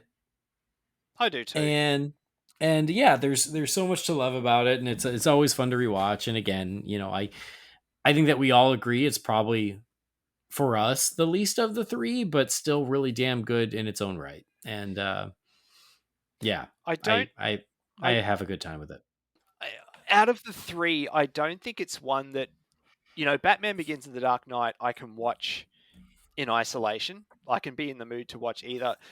I don't think I would grab Rises out of the three. I think if I've watched Begins and The Dark Knight in relatively, in close succession to each other, I'll grab Rises for the trilogy. But I don't think it's one of the ones that I'm ever like, I feel like watching a Nolan Batman movie. Which am I going to watch?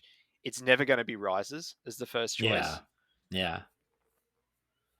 I watched this one an awful lot. I mean, don't get me wrong. I think I've seen the other two more, but my kids like this one, I think, the best out of the whole group. So I think I watched this one more Really? just based on that. Yeah. Well, I could see your daughters liking I was going to Catwoman a Catwoman. lot. Yeah. Yeah. Anne Hathaway was no small contributor to that. Yeah. All right. Well, guys, 10 years of The Dark Knight Rises. I can't believe it's been that long, but hey, we say that all the time. That's just how time works. Goes so fast, but 10 damn years. And we're still, still waiting for Batman to be back on a movie screen. I tell you what, if there was ever going to be a Catwoman spin-off movie, I wanted it to be one out of this one. Yeah. And clarity, that was not a dig at the Batman. If anyone takes it that way, I'm just saying how it was funny how this was 2012 and we had a new Batman by 2016. And now we've got another new Batman. Well, it took 10 years to get a solo film. That is true. That is true. But I mean, as a Batman fan, I just appreciate that he's never gone for long, which makes me happy. That's all I was saying. I know there are other people who are like, okay, enough of Batman. And I'm like, oh, do you say enough of nachos? Do you say enough of pizza? No. Probably no. still the same Bring people me more. that go to all the Spider-Man movies, I'm just saying. So, all right. Well, it was fun, guys. It was fun rewatching it with you guys. And happy 10 years to The Dark Knight Rises. We'll do it again at 20. Let's. Yeah. So mark your calendars now, guys. July of 2032. We'll do this all over again. Actually, I'm going to be really busy that month. Oh, are you? Yep, that's when the Olympics. You got plans? That's when the Olympics are here in Brisbane. I legitimately do have plans. For 10 years from now. I do. Okay, well, that's okay. Me and Jamie. There are plenty of people who will happily take your seat, Brendan. That's fine. I will be. And they're getting your salary for that episode. Okay. I'll gladly hand it over. All right. Spoilers. America's going to win it all. Well, yeah. All right, let's wrap it up, guys. This was fun. Brendan, tell our folks at home where they can find you. You can find me on Twitter at Lowy007. Things have certainly calmed down on there after the last couple of days. Wednesday was very heated on my Twitter feed. But yeah, you can find me there and on Facebook, hanging around the Real Fans groups. Awesome. Jamie? BatRaider3960 on Twitter. Real Fans groups, podcasts, the usual BS. There you go. I already told you guys where to find me, but thank you as always for joining us. Thanks for watching another Batman movie with us. We do enjoy it. We appreciate it. Thanks for downloading the show or streaming the show. Please do subscribe or follow the show wherever you get your podcasts. And if you love the show, one thing that you can do to support us that doesn't cost a dime, you can just rate and review us on Apple Podcasts or on Spotify. We would appreciate that. The more ratings we get, or the better ratings we get, the more people will find us, and that would be awesome. You can also go to holybatcast.com or find Holy BatCast on Facebook, Twitter, Instagram, or YouTube. If you've got something for the Wayne Manor mailbox, we'll probably catch up on that next time. You can send those to holybatcast@rf4rm.com. A big thank you, as always, to Gaurav Venkateswar. He created our theme music. His work can be found at gvtunes.com. And another big thank you to Manscaped, manscaped.com. Go do a little shopping there, but if you're going to make a purchase, please use the promo code BATSCAPED, BATSCAPED. You get 20% off and free shipping, and it's another way to support us here at Holy BatCast. But that'll do it. On behalf of my pals Jamie and Brendan, I've been Andy. We'll see you next time. Same Bane time, same Bane channel. Yeah. Impossible. What a lovely, lovely voice. Holy BatCast is not affiliated with Warner Brothers or DC Entertainment. The views and opinions shared by the participants are theirs and theirs alone and do not represent the companies or organizations they happen to work for.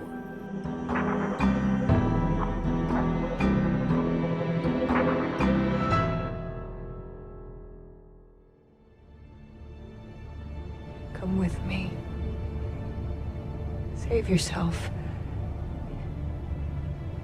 You don't owe these people anymore. You've given them everything. Not everything. Not yet. I don't think it's. Welcome. Hello. Sorry. That isn't neither Jamie or I are game to say anything now. 'Cause Oh, you'll use are you scared? It's because You I'm scared? about to fall asleep Scared? sitting up here. You use it as the stinger. What? What are you talking about? I don't know what you mean. Oh, It's so far past my bedtime, it's stupid right now. We started early today too. I know, but we watched a movie that was 19 hours long. It is a very. I mean, it could be worse. It could have been 3 hours long. Could you imagine a Batman movie being 3 hours long? I mean, I wouldn't That have would a be problem ridiculous. with it. But, you know.